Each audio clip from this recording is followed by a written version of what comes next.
ನಮಸ್ಕಾರ. ಆರೋಗ್ಯ ರಹಸ್ಯ ವಿಶೇಷ ಕಾರ್ಯಕ್ರಮಕ್ಕೆ ಸ್ವಾಗತ. ನಾನು ಸಿಂಚನಾ. ಇತ್ತೀಚಿನ ದಿನಗಳಲ್ಲಿ ಬಹಳಷ್ಟು ಜನ ಚರ್ಮ ರೋಗದಿಂದ ಬಳಲ್ತಾ ಇರ್ತಾರೆ. ಹಾಗಾದ್ರೆ ಚರ್ಮ ರೋಗ ಬರೋದಕ್ಕೆ ಕಾರಣ ಏನು? ಇದು ಮನುಷ್ಯನಿಗೆ ಶಾಪಾನ? ಈ ಬಗ್ಗೆ ಇವತ್ತು ತಿಳ್ಕೊಳ್ಳೋಣ. ಈ ಕುರಿತು ತಿಳಿಸಿಕೊಡಲು ನಮ್ಮೊಂದಿಗಿದ್ದಾರೆ ಶ್ರೀಮಾನ್ ಶ್ರೀ ಪುರುಷೋತ್ತಮ್ ದೇಶಿಕ್ ಗುರೂಜಿ ಅವರು. ಬನ್ನಿ ಗುರುಗಳನ್ನ ಕಾರ್ಯಕ್ರಮಕ್ಕೆ ಸ್ವಾಗತಿಸೋಣ. ನಮಸ್ಕಾರ ಗುರೂಜಿ, ಕಾರ್ಯಕ್ರಮಕ್ಕೆ ಸ್ವಾಗತ. ನಮಸ್ಕಾರ ಗುರೂಜಿ, ಚರ್ಮ ರೋಗ ಅನ್ನೋದು ಇತ್ತೀಚಿನ ದಿನಗಳಲ್ಲಿ ತುಂಬಾನೇ ಕಾಮನ್ ಆಗಿಬಿಟ್ಟಿದೆ. ಸೊ ಈ ಒಂದು ಚರ್ಮ ರೋಗ ಮನುಷ್ಯನಿಗೆ ಶಾಪಾನ ಹೇಗೆ? ಹರಿ ಓಂ ಶ್ರೀ ಗುರುಭ್ಯೋ ನಮಃ. ಶಾಪ ಅಂತಕ್ಕಂತಹ ಒಂದು ಪದ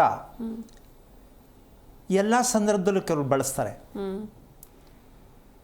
ಆದರೆ ಇದು ಶಾಪ ಅಂತಕ್ಕಂತಹ ವಿಚಾರವನ್ನು ಯಾಕೆ ಅನ್ಕೋಬೇಕಾಗತ್ತೆ, ಹೇಳ್ಕೋಬೇಕಾಗತ್ತೆ ಅಂತಕ್ಕಂಥ ವಿಷಯಕ್ಕೆ ಬಂದರೆ, ತಡ್ಕೊಳಕ್ಕಾಗದೇ ಇರತಕ್ಕಂಥದ್ದು, ಕಾರಣವಿಲ್ಲದೆ ಅನುಭವಿಸ್ತಾ ಇರ್ತಕ್ಕಂಥ ಒಂದು ಹಿಂಸೆ,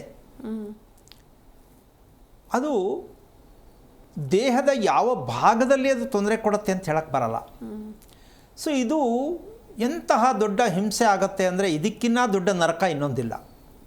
ಆದರೆ ಹಾಗಾದರೆ ಇದಕ್ಕೆ ಏನು ಹೆಸರಿಡೋಣ ನಾವು? ನಮ್ಮ ಕರ್ಮನ, ಶಾಪನ ಏನು ಹೆಸರಿಡಬೇಕು ಅಂತ ಯೋಚನೆ ಮಾಡ್ಕೊಂಡಿರಬೇಕೇ ಹೊರತು ಹೆಸರಿಡೋಕ್ಕಾಗಲ್ಲ. ಆದರೆ ಚರ್ಮರೋಗ ಅಂತಕ್ಕಂಥದ್ದು ರೋಗಗಳಲ್ಲಿ ಶಾಶ್ವತವಾದ ರೋಗ. ರೋಗಗಳಲ್ಲಿ ಶಾಶ್ವತವಾದ ರೋಗ ಯಾವುದಮ್ಮ? ದುಃಖ. ಶಾಶ್ವತವಾದ ರೋಗ ದುಃಖ. ಇದಕ್ಕೇನಾದ್ರು ಮೆಡಿಸಿನ್ ಇದೆಯಾ? ಇಲ್ಲ. ಈ ರೀತಿಯಾಗಿರ್ತಕ್ಕಂಥ ದುಃಖ ಅನ್ನುವಂಥದ್ದು ವಿಶೇಷವಾಗಿ ಒಂದು ಸ್ವಲ್ಪ ಪರ್ಸೆಂಟೇಜ್ ಹೆಂಗಸರಿಗೆ ಸ್ವಲ್ಪ ಜಾಸ್ತಿ. ಶಾಂತಿ ಇಲ್ಲದ ಜೀವನ, ಶಾಂತವಾಗಿರಬೇಕು ಅಂತ ಅನ್ಕೋತಾರೆ. ಬೆಳಿಗ್ಗೆ ಏಳುವಾಗ ತುಂಬ ಕಷ್ಟಪಟ್ಟು ಎದ್ದು ಇವತ್ತು ನೆಮ್ಮದಿಯಾಗಿರೋಣ ಅಂದ್ಕೊಂಡ್ರೆ ಜಾಸ್ತಿನೇ ಆಗತ್ತೆ. ಈ ಶಾಂತತ್ವ ಇಲ್ಲದು ದುಃಖವಾದ ಜೀವನ ಯಾಕೆ ಹೆಂಗಸರು ಅನುಭವಿಸ್ಬೇಕು? ಅದಕ್ಕೆ ಹಲವಾರು ಕಾರಣಗಳು ಬರ್ಬೋದು. ಈ ರಹಸ್ಯಕ್ಕೆ ಕಾರಣಕರ್ತನಾಗಿರ್ತಕ್ಕಂತಹ ಶ್ರೀಮನ್ನಾರಾಯಣನ ಪಾದ ಕಮಲಗಳಿಗೆ ಕೋಟಿ ಕೋಟಿ ನಮನಗಳ ಅರ್ಪಣೆಯನ್ನು ಮಾಡಿ, ಇದಕ್ಕೆ ಮೂಲ ಕಾರಣ ಶಾಪನೇ. ಏನು? ನಾವೇ ಗೊತ್ತಿಲ್ಲದೆ ಪಡ್ಕೊಂಡಿರೋ ಶಾಪ ಇದು. ಹಿಂದಿನ ಜನ್ಮದಲ್ಲಿ ಏನೋ ಇತ್ತೇನೋ ಅಂತ ಅಂದ್ಕೊಂಡ್ರೆ ಓನಪ್ಪ ಗೊತ್ತಿಲ್ಲ, ಹಿಂದೆ ಏನು ಮಾಡಿದ್ನೋ ಅಂತ ಹೇಳ್ಬೋದು. ಈ ಜನ್ಮದಲ್ಲೇ ಬಂದಿರತಕ್ಕಂಥ ಶಾಪ ನಾವೇ ಮಾಡ್ಕೊಂಡಿರೋದು ಅಂತ ನಮಗೆ ಗೊತ್ತಾಗದೇ ಈ ಶಾಪ ಅಂತ ಅನ್ಕೋತೀವಿ. ಯಾವುದಪ್ಪ ಅದು ಈ ಜನ್ಮದಲ್ಲಿ ಶಾಪ ಗೊತ್ತಿಲ್ಲದೆ ಮಾಡ್ಕೊಳ್ಳೋದು ಅನ್ನೋದು ಈ ದಿನದ ವಿಶೇಷ. ನಮಗೇ ಗೊತ್ತಿಲ್ಲದೆ ಈ ಜನ್ಮದಲ್ಲಿ ಹುಟ್ಟಿದ ಮೇಲೆ ಬಂದಿರುವ ಶಾಪ, ನಾವೇ ಮಾಡಿಕೊಂಡಿರುವ ಶಾಪ, ಬಂದಿರುವ ಶಾಪ ಅಲ್ಲ, ನಾವೇ ಮಾಡಿಕೊಂಡಿರುವ ಶಾಪ, ನಮಗೇ ಗೊತ್ತಿಲ್ಲದ ರೀತಿಯಲ್ಲಿರ್ತಕ್ಕಂಥ ಶಾಪ. ಇದನ್ನು ನಾವು ತಿಳ್ಕೊಂಡಾಗ ಪ್ರತಿಯೊಂದು ಸಂದರ್ಭಕ್ಕೂ ನಾವು ಶಾಪ, ವಿಧಿ, ಹಣೆ ಬರ ಇದೆಲ್ಲ ನಾವು ಹೇಳ್ಕೊಳ್ಳೋದಕ್ಕೆ ಅವಕಾಶ ಆಗಲ್ಲ. ಅದನ್ನು ನಾವು ಸರಿಯಾಗಿ ಮನವರಿಕೆ ಮಾಡ್ಕೊಳ್ತಕ್ಕಂತಹ ವಿಚಾರಕ್ಕೆ ನಾವು ಹೋಗ್ತಾ ಇಲ್ಲ. ಇದಕ್ಕೆ ಮೂಲ ಕಾರಣ ತಡವಾದ ಮದುವೆ. ತಡವಾದ ಮದುವೆಯೇ ಹೆಣ್ಣಿಗೆ ಮೊದಲನೆಯ ದೊಡ್ಡ ಶಾಪ. ಈಗ ಇದನ್ನು ಯಾರ ಕಾರಣ, ಯಾಕೆ ತಡ ಮದುವೆ ಯಾಕೆ ನಾನು ಕೇಳಿಲ್ಲ. ಬಂದರೆ ಅಚ್ಚುಕಟ್ಟಾಗಿರೋ ಕಡೆ ಮದುವೆ ಮಾಡೋಣ ಅಂತ ಅಪ್ಪ ಅಮ್ಮ, ಚೆನ್ನಾಗಿರೋ ಸಿಕ್ಕಿದ್ರೆ ನಾನು ಮಾಡ್ಕೊಳ್ಳೋಣ ಅಂತ ಮಾಡ್ಕೊಳ್ಳೋರು, ಇಬ್ಬರದು ಶಾಪವಾಗಿ ಒಂದೇ ಮನೆಯಲ್ಲಿ ಸೇರ್ಕೊಂಡ್ಬಿಟ್ಟಿರುತ್ತೆ.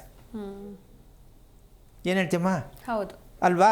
ಕಾರಣ ಏನೋ ಇರ್ಬೋದು. ತಂದೆ ತಾಯಿ ಒಪ್ಪಿಲ್ವೋ ಅಂತನೋ, ಹುಡುಗಿ ಒಪ್ಪಿಲ್ಲ ಅಂತನೋ, ಸಂಬಂಧ ಸಿಕ್ಕಿಲ್ಲ ಅಂತನೋ, ಸರಿಯಾಗಿ ಓದಿಲ್ಲ ಅಥವಾ ಚೆನ್ನಾಗಿಲ್ಲ ಅಂತನೋ, ಏನೋ ಒಂದು ಕಾರಣ ಇರ್ಬೋದು. ಎಲ್ಲವೂ ಚೆನ್ನಾಗಿದ್ದು, ವಿದ್ಯೆ, ಬುದ್ಧಿ, ಸೌಂದರ್ಯ ಎಲ್ಲವೂ ಇದ್ದು, ಆದರೂ ಯಾಕೆ ಮುಂದಕ್ಕೆ ಮೂವ್ ಆಗ್ತಾ ಇಲ್ಲ? ಹೌದಾ? ಕಣ್ಣಿಲ್ದಿರೋ ಕೈ ಇಲ್ದಿರೋ ಮದುವೆ ಮಾಡ್ಕೊಂಡು ಹೋಯ್ತಾರೆ. ನಮಗೆಲ್ಲ ದೇವ್ರು ಕೊಟ್ಟು ನಮ್ಗೆ ಯಾಕೆ ಮದುವೆ ಆಯ್ತಾ ಇಲ್ಲ? ಯಾರ ಹತ್ರ ಹೇಳೋಣ ಇದನ್ನ? ಇದು ಶಾಪ ಹೌದಾ ಅಲ್ವಾ? ಹೌದು. ಸೊ ಯಾಕೆ ಅನುಭವಿಸ್ಬೇಕಿದು? ನನಗೆ ಗೊತ್ತಾಗ್ಬಿಡ್ಬೇಕು, ತೀರ್ಮಾನ ಮಾಡ್ಕೊಂಡ್ಬಿಡ್ತೀನಿ. ಗೊತ್ತಾಗಿಲ್ಲ ಅಂದರೆ ದಿನ ಯೋಚನೆ ಮಾಡಬೇಕು. ತಿಳ್ಕೊಂಬಿಟ್ರೆ ಇಷ್ಟೇ ಬಿಡು ಅಂತ ತಿಳ್ಕೊಂಬಿಡ್ಬೋದು. ಇದಕ್ಕೆ ಉತ್ತರ ತಡವಾದ ಮದುವೆಗೆ ಕಾರಣ ಏನು ಅನ್ನೋದನ್ನು ತಿಳ್ಕೊಂಡಾಗ ಸತ್ಯ ಅರ್ಥ ಆಗತ್ತೆ. ಇಲ್ಲಿ ಮನುಷ್ಯನಿಗೆ ಹುಷಾರು ತಪ್ಪೋದು ಅಭ್ಯಾಸ ಗೊತ್ತಿದೆ. ಈ ಭೂಮಿಗೆ ಹುಷಾರು ತಪ್ಪೋದು, ಹುಷಾರು ತಪ್ಪಿದ ಭೂಮಿ ಯಾವುದು ಅಂತ ಹೇಗೆ ಕಂಡುಹಿಡಿಯೋದು? ತಡವಾದ ಮದುವೆಗೆ ಶಾಪ ಹುಷಾರಿಲ್ಲದ ಭೂಮಿ. ಭೂಮಿಗೆ ಹುಷಾರಿಲ್ಲ ಅಂದರೆ ಕಾಯಿಲೆ. ಭೂಮಿಗೆ ಕಾಯಿಲೆನಾ ಅರ್ಥ ಮಾಡಿಕೊಂಡೆ ತೋರಿಸ್ಕೊಡ್ತೀನಿ. ಭೂಮಿಗೆ ಕಾಯಿಲೆ ಹೇಗಿರುತ್ತೆ ಅಂತ ನಾವೇನು ಕಂಡು ಹಿಡ್ಕೊಳ್ಳೋದು? ಇದೆಲ್ಲಿ ಕೇಳಿದ್ರು ಯಾರೂ ಹೇಳೋಕ್ಕಾಗಲ್ಲ. ಭೂಮಿಗೆ ಕಾಯಿಲೆ ಇದೆಯಾ ಇಲ್ವಾ ಅಂತ ಮನೆ ಕಟ್ಟೋದು ಹೆಂಗೆ? ಹೌದು, ಇದೊಂಥರ ಆಶ್ಚರ್ಯ ಅನ್ಸುತ್ತಲ್ಲಮ್ಮ. ಹೌದು ಗುರುಜಿ. ಭೂಮಿ ಕಾಯಿಲೆ ಅಂದರೆ ಹೆಂಗಪ್ಪ? ಈಗ ಅದಕ್ಕೊಂದು ಸಣ್ಣ ಉದಾಹರಣೆ ಹೇಳ್ಬಿಡ್ತೀನಿ. ಎಲ್ಲ ಭೂಮಿಯಲ್ಲಿ ಚೆನ್ನಾಗಿರೋ ಬೆಳೆ ಬೆಳೆಯಲ್ಲ. ಎಲ್ಲ ಭೂಮಿಯಲ್ಲೂ ಒಳ್ಳೆ ತರಕಾರಿಗಳು ತಗೊಂಡ್ರೆ ಇದೇನೋ ಒಂಥರ ಸಪ್ಪೆ ಅಲ್ವಾ, ನಮ್ಮೂರಲ್ಲಿ ಚೆನ್ನಾಗಿರುತ್ತಲ್ಲ. ಹೌದಾ? ಸತ್ಯ ತಾನೇ? ಈಗ ಭೂಮಿಗೆ ಹುಷಾರಿರೋದು ಹೌದು, ಹುಷಾರಿಲ್ಲದ್ದು ಹೌದು. ಈಗ ಇದನ್ನು ನಾವು ಮನೆ ಕಟ್ಟಬೇಕಾದ್ರೆ ಹುಷಾರಾಗಿರೋ ಭೂಮಿ ಯಾವುದು, ಹುಷಾರಿಲ್ಲದ ಭೂಮಿ ಯಾವುದು? ಇದು ಎಲ್ರಿಗೂ ಒಂಥರ ಆಶ್ಚರ್ಯ. ಏನಪ್ಪ ಇದು ಹೊಸ ಹೊಸ ವಿಚಾರಗಳು ಹೇಳ್ತಾರಲ್ಲ, ಹೆಂಗೆ ನಾವು ಕಂಡುಹಿಡಿಯೋದು? ಇದಕ್ಕೆ ಯಾವ ಡಾಕ್ಟರ್ ಹತ್ರ ಹೋಗೋದು ನಾವು? ಹುಷಾರಿಲ್ಲ ಅಂತ ಮನುಷ್ಯನ ಡಾಕ್ಟರ್ ಹತ್ರ ಕರ್ಕೊಂಡು ಹೋಗ್ಬೋದು. ಭೂಮಿಗೆ ಕಾಯಿಲೆ ಹುಷಾರಿಲ್ಲ ಅಂದರೆ ನಾವು ಯಾರ ಹತ್ರ ಕೇಳೋದು? ಇನ್ನು ಎಲ್ಲಿ ಹೋಗೋದು? ಶಾಸ್ತ್ರ ಕೇಳೋ ಹತ್ರಕ್ಕೆ ಹೋಗಬೇಕು. ಶಾಸ್ತ್ರ ಕೇಳೋರಿಗೂ ಭೂಮಿಗೂ ಸಂಬಂಧನೇ ಇಲ್ಲ. ಹೌದು, ಅವರೇ ದೂರ, ಇದೇ ದೂರ. ಆದರೂ ಹೇಳ್ಬೋದೇನೋ, ನೀವು ಕೇಳ್ಬೋದೇನೋ. ಆದರೆ ಇದಕ್ಕೆ ನೀವೇ ತಿಳ್ಕೊಂಡ್ರೆ ಹೆಂಗಿರುತ್ತೆ? ಖುಷಿ ಇಲ್ಲ ನಮ್ಮ?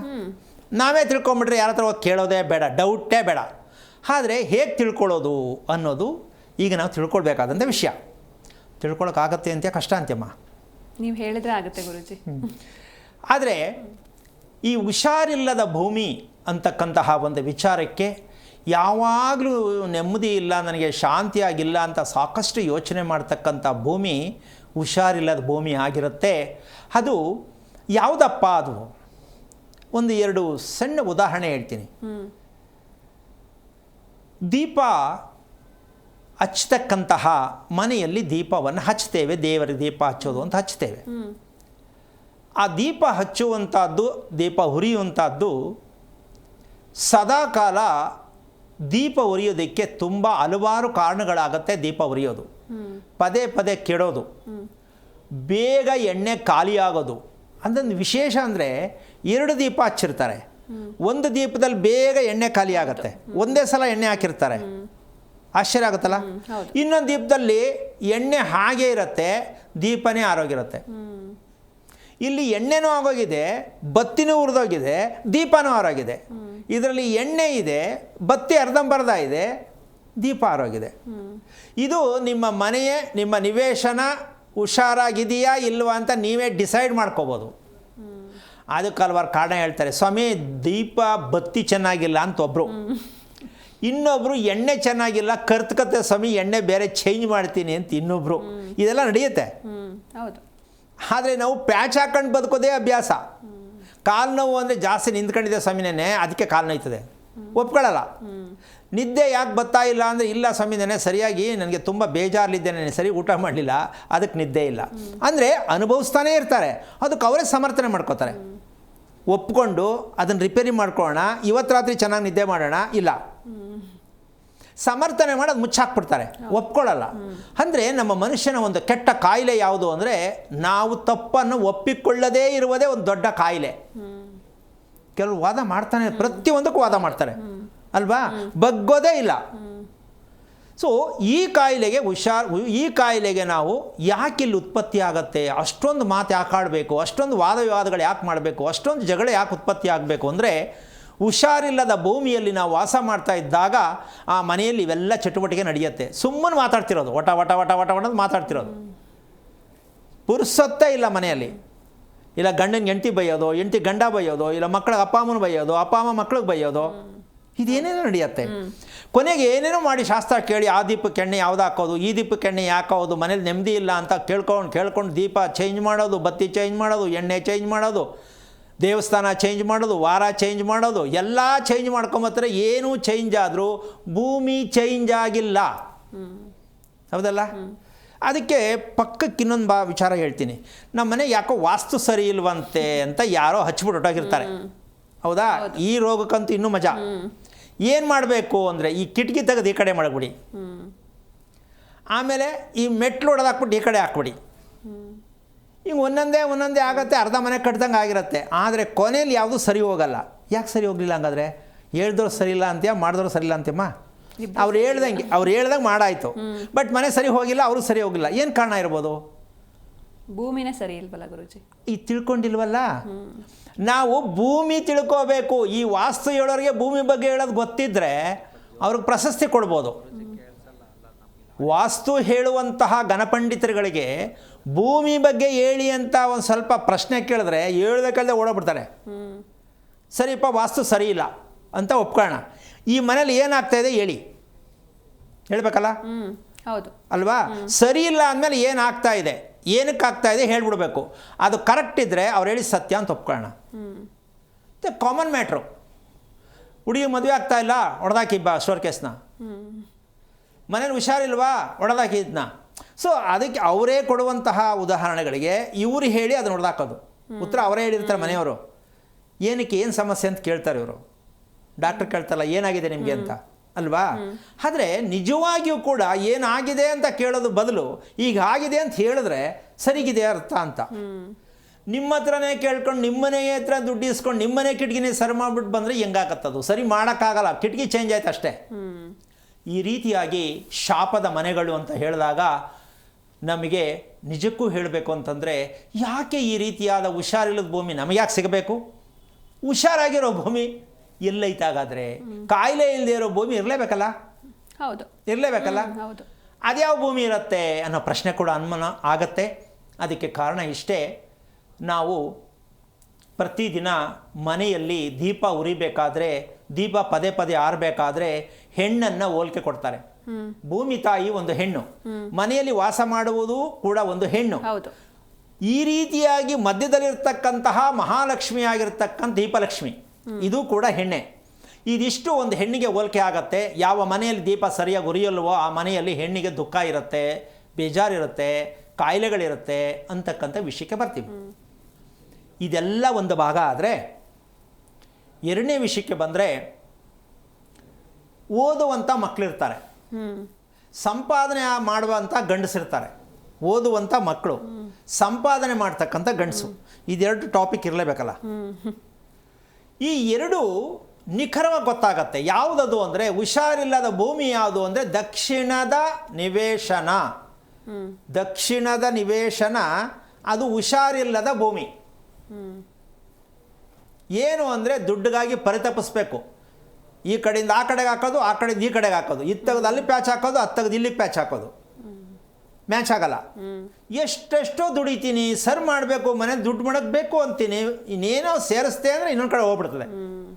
ಅಂದರೆ ಅಭಿವೃದ್ಧಿಗೆ ಅಡೆತಡೆಯಾದ ಭೂಮಿ ಯಾವುದು ಅಂದರೆ ದಕ್ಷಿಣ ದಿಕ್ಕಿನ ಭೂಮಿ ಅಭಿವೃದ್ಧಿಗೆ ಅಡೆತಡೆ. ಇದನ್ನು ಬರ್ಕೋಬೇಕು ದಯವಿಟ್ಟು. ಯಾಕೆ ಅಂದರೆ ನಾವು ಹುಷಾರಿಲ್ಲದ ಭೂಮಿ ಯಾವುದು, ಹುಷಾರಾಗಿರೋ ಭೂಮಿ ಯಾವುದು ಅಂತ ತಿಳ್ಕೊಳ್ಬೇಕಾದ್ರೆ ನೀವು ಶಾಸ್ತ್ರ ಕೇಳೋದು ಸಿಕ್ಕಲ್ಲ. ಇದನ್ನು ನೀವು ಹಂಗಂತ ಮುಟ್ಲೇಬಾರ್ದು, ದಕ್ಷಿಣದ ಭೂಮಿನ ಪಶ್ಚಿಮದ ಭೂಮಿನ ಅಂತ ಇದನ್ನು ಬರ್ಕೊಳ್ಳಿ. ಎಲ್ಲ ದಿಕ್ಕಿನ ಭೂಮಿಯು ಮನುಷ್ಯನಿಗೆ ಬೇಕು. ಈಗ ಇದೊಂದು ದೊಡ್ಡ ಸಮಸ್ಯೆ. ಈಗ ತಾನೇ ಹೇಳ್ಬಿಟ್ಟಾಗಲೇ ಎಲ್ಲ ಬೇಕು ಅಂತ ಇದ್ದಾರಲ್ಲ. ಆದರೆ ಒಂದು ವಿಷಯಮ್ಮ, ಮಗುವನ್ನು ಗರ್ಭದಿಂದ ಸಂಸ್ಕಾರದಿಂದ ಮಗುವನ್ನು ಬೆಳೆಸ್ಕೊಂಡು ಹೋದರೆ ನೀವು ಪೂಜೆ ಪುನಸ್ಕಾರ ಮಾಡಿ ಆ ಮಗು ಏನು ಮಾಡೋದು ಬೇಡ, ಆಟೋಮೆಟಿಕ್ ಮಗು ಹೋಗುತ್ತೆ ಅಲ್ವಾ? ಹಾಗೆ ಭೂಮಿಯನ್ನು ನೀವು ಮುಟ್ಟಕ್ಕೆ ಮುಂಚೆ ನೀವು ಮುಟ್ಟಬಾರ್ದು, ಗುದ್ಲಿ ಹಾಕಿರಬಾರ್ದು. ಅದಕ್ಕೆ ಮುಂಚೆ ನೀವು ದಕ್ಷಿಣದ ತಗೊಳ್ಳಿ, ಪಶ್ಚಿಮದ ತಗೊಳ್ಳಿ ನಿವೇಶನನ. ಕೇಳಿ, ಯಾರನ್ನು ಕೇಳೋದು? ಕೇಳಿ ಅಂತ ನಾನು ಹೇಳಿದೆ. ಯಾರನ್ನು ಕೇಳೋದು? ಇಲ್ಲಿ ಕೇಳೋದಕ್ಕಿಂತ ಹೇಳೋರೇ ಇಲ್ಲ, ಕೇಳೋರು ಬೇಕಾದಷ್ಟು ಜನ ಇದ್ದಾರೆ. ಹೌದಲ್ಲಮ್ಮ? ಹೌದು.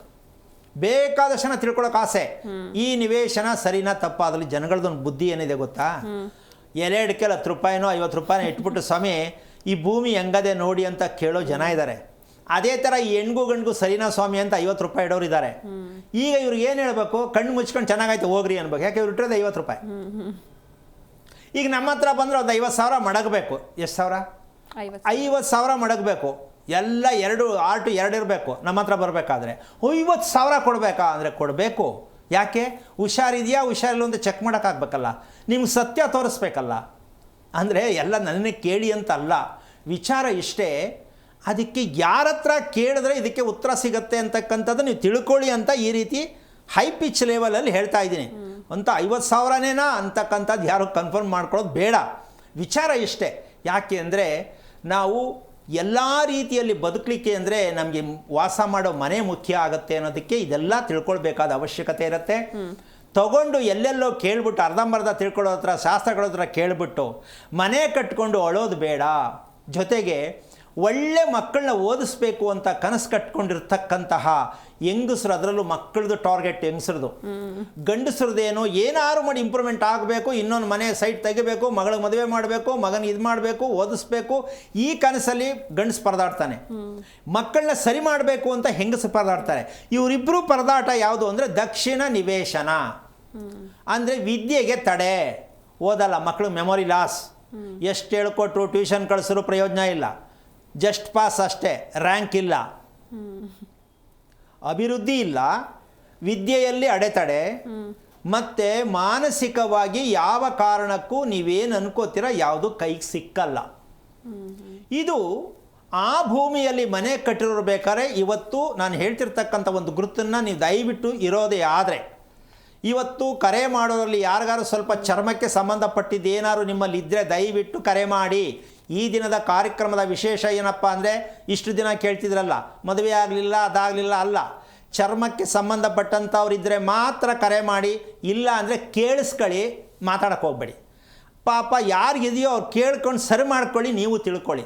ಈ ದಿನದ ವಿಶೇಷ ಚರ್ಮಕ್ಕೆ ಸಂಬಂಧಪಟ್ಟಂಥದ್ದು ಗುಳ್ಳೆ, ನವೆ, ಕಜ್ಜಿ, ಕುರ ಇದೇನೋ ಇರುತ್ತೆ ಪಾಪ, ಹೇಳ್ಕೊಳಕ್ಕಾಗಲ್ಲ. ಹೌದು ಅಲ್ಲಮ್ಮ, ಹೇಳ್ಕೊಳಕ್ಕಾಗಲ್ಲ ಪಾಪ. ದಯವಿಟ್ಟು ಅಂಥವ್ರಿಗೆ ಆಪ್ಷನ್ ಕೊಡೋಣ ಇವತ್ತು.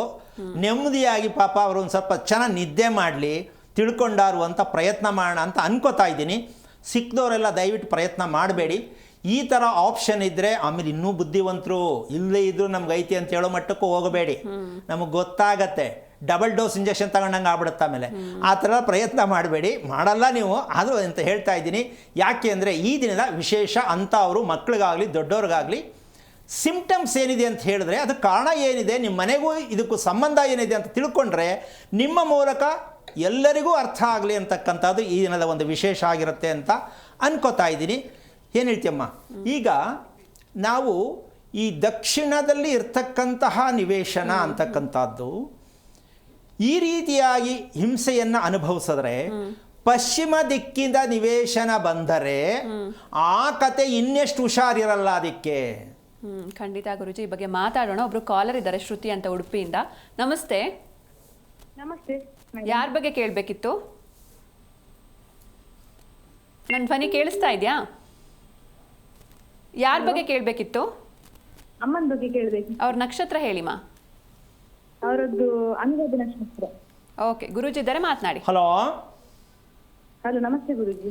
ನಾರಾಯಣ, ಹೇಳಮ್ಮ. ಅಮ್ಮ ಹಂಗೆ ಎಷ್ಟು ವಯಸ್ಸು? ಅಮ್ಮನಿಗೆ 57. ಏನಾಗಬೇಕಿತ್ತಪ್ಪ? ಅವರಿಗೆ ಯಾವಾಗಲೂ ಕಾಲು ತಲೆನೋವೆಲ್ಲ ಆಗ್ತಾ ಇರ್ತದೆ. ಏನಮ್ಮ? ಕಾಲು ನೋವು ತಲೆನೋವೆಲ್ಲ ಆಗ್ತಾ ಇರ್ತದೆ ಅಮ್ಮನಿಗೆ ಯಾವಾಗಲೂ. ಕಾಲು ನೋವು, ತಲೆನೋವು.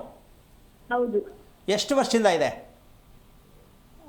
ಒಂದು 7-8 ವರ್ಷದಿಂದ ಉಂಟು. ಇದಕ್ಕೇನು ಔಷಧಿ ತಗೊಳ್ಳಿಲ್ವಾ? ಔಷಧಿ ಎಲ್ಲ ತರುವಾಗ ಎಂತ ಇಲ್ಲ, ನಾರ್ಮಲ್ ಉಂಟು ಅಂತ ಹೇಳ್ತಾರೆ. ಓಕೆ. ನಿಮ್ಮ ಮನೆ ಎಷ್ಟು ವರ್ಷದ್ದು? ನಮ್ದು ಮನೆ 30 ವರ್ಷ ಹಿಂದೆ. ಯಾರು ಕಟ್ಟಿದ್ದು? ಅದು ಅಜ್ಜಿ ಕಟ್ಟಿದ್ದು. ಓಕೆ. ರಸ್ತೆ ಯಾವುದಿದೆ, ಬಾಗಿಲು ಯಾವುದಿದೆ? ರಸ್ತೆ ಯಾವಿಲ್ಲ ರೀ ನಿಮ್ಮ ರಸ್ತೆ. ಹಲೋ, ರಸ್ತೆ ಯಾವುದು? ಹಲೋ, ರಸ್ತೆ ಯಾವುದು ಹೇಳಮ್ಮ? ಹಲೋ ಗುರುಜಿ. ಹಾ, ಕೇಳಿಸ್ತಾ ಇದೆ, ಹೇಳು. ಹಲೋ, ಕೇಳಿಸ್ತಾ ಇದೆ. ಕೇಳ್ತಾ ಉಂಟು. ಹಾ, ಯಾವ ರಸ್ತೆ, ಯಾವ ದಿಕ್ಕಿನ ರಸ್ತೆ? ರಸ್ತೆ ಪೂರ್ವ ದಿಕ್ಕಲ್ಲಿ ಉಂಟು. ಓಕೆ. ಬಾಗಿಲು ಯಾವ ಕಡೆ ಇದೆ? ಟಿವಿ ನೋಡ್ಕೊಂಡು ಮಾತಾಡಬೇಡಿ. ಬಾಗಿಲು ಯಾವ ಕಡೆ ಇದೆ? ಮನೆಗೆ ಯಾವ ದಿಕ್ಕಿನ ಬಾಗಿಲು? ಹಲೋ, ಹೇಳಿಮಾ, ಕೇಳಿಸ್ತಾ ಇದೆ. ಬಾಗಿಲು ಯಾವ ದಿಕ್ಕು ಅಂತ ಕೇಳಿದೆ. ಏನು ಮಾಡೋಕ್ಕಾಗಲ್ಲ. ಓಕೆ, ಧನ್ಯವಾದ ಕರೆ ಮಾಡಿದ್ದಕ್ಕೆ. ಇನ್ನೊಬ್ರು ಕಾಲರ್ ಇದ್ದಾರೆ ಗುರುಜಿ, ಸುನಂದ ಅಂತ, ಬೆಂಗಳೂರಿಂದ. ನಮಸ್ತೆ. ನಮಸ್ತೆ ಮೇಡಮ್. ಯಾರ ಬಗ್ಗೆ ಕೇಳಬೇಕಿತ್ತು? ನಮ್ಮ ಬಗ್ಗೆನೇ ಕೇಳ್ಬೇಕು. ನಿಮ್ಮ ನಕ್ಷತ್ರ ಹೇಳಿಮಾ. ನಕ್ಷತ್ರ ಅಶ್ವಿನಿ ನಕ್ಷತ್ರ ಮೇಡಮ್. ಓಕೆ, ಗುರುಜಿ ಇದ್ದಾರೆ, ಮಾತನಾಡಿ. ಹಲೋ. ಹಲೋ. ಹಾ, ಹೇಳಿ ತಾಯಿ. ಹರಿ ಓಂ ಗುರುಗಳೇ. ನಾರಾಯಣ, ಹೇಳಿ. ಈಗ ಈ ನಡುವೆ ಲಾಸ್ಟ್ ಇಯರ್ ಇಂದ ಹಾ. ಸ್ವಲ್ಪ ಚರ್ಮದಲ್ಲಿ ಪಿಂಕ್ ಕಲರ್ ಗುಳ್ಳೆಗಳಾಗುತ್ತೆ ಕಾಲಿನಲ್ಲಿ ಮಾತ್ರ. ಹಾಂ, ಕಾಲಿನಲ್ಲಿ ಓಕೆ.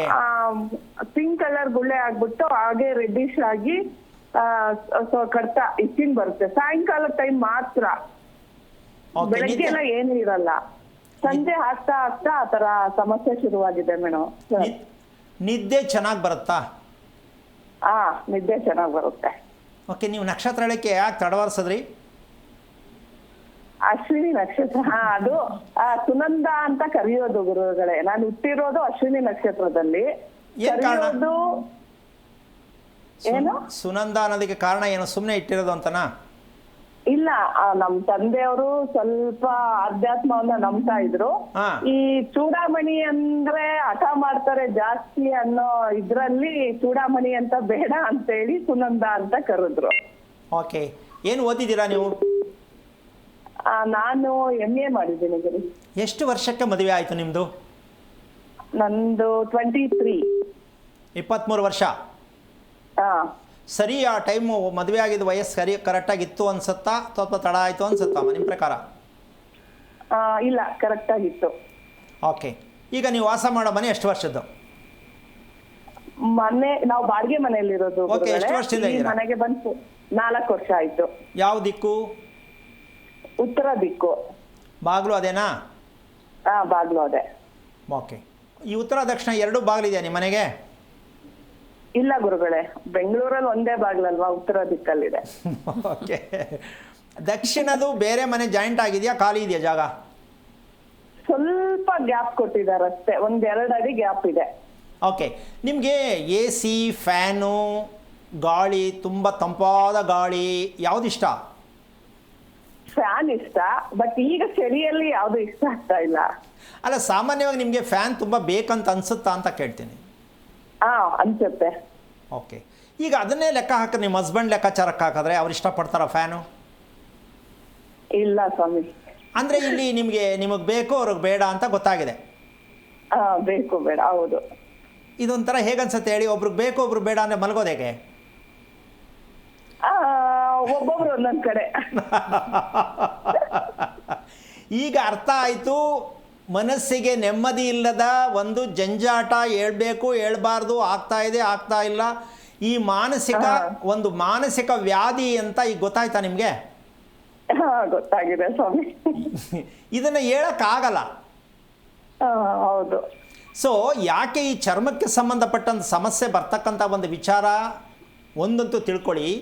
ದೇಹಕ್ಕೆ ಯಾವಾಗಲೂ ತಣ್ಣನೆಯಾದ ಗಾಳಿ, AC, ಫ್ಯಾನ್ ತುಂಬ ಯಾರು ಇಷ್ಟಪಡ್ತಾರೆ ಅಂದರೆ ದೇಹದ ಪ್ರಕೃತಿ ಏನಾಗಿದೆ ಅಂತಂದರೆ ಊಟ ಮಾಡ್ತಕ್ಕಂಥದ್ದು, ನೀರು ಕುಡಿತಕ್ಕಂಥದ್ದು, ನಿದ್ದೆ ಮಾಡ್ತಕ್ಕಂಥದ್ದು, ಇವು 3 ಸಮಂಜಸವಾಗಿ ವರ್ಕ್ ಆಗ್ತಾ ಇಲ್ಲ ದೇಹದಲ್ಲಿ.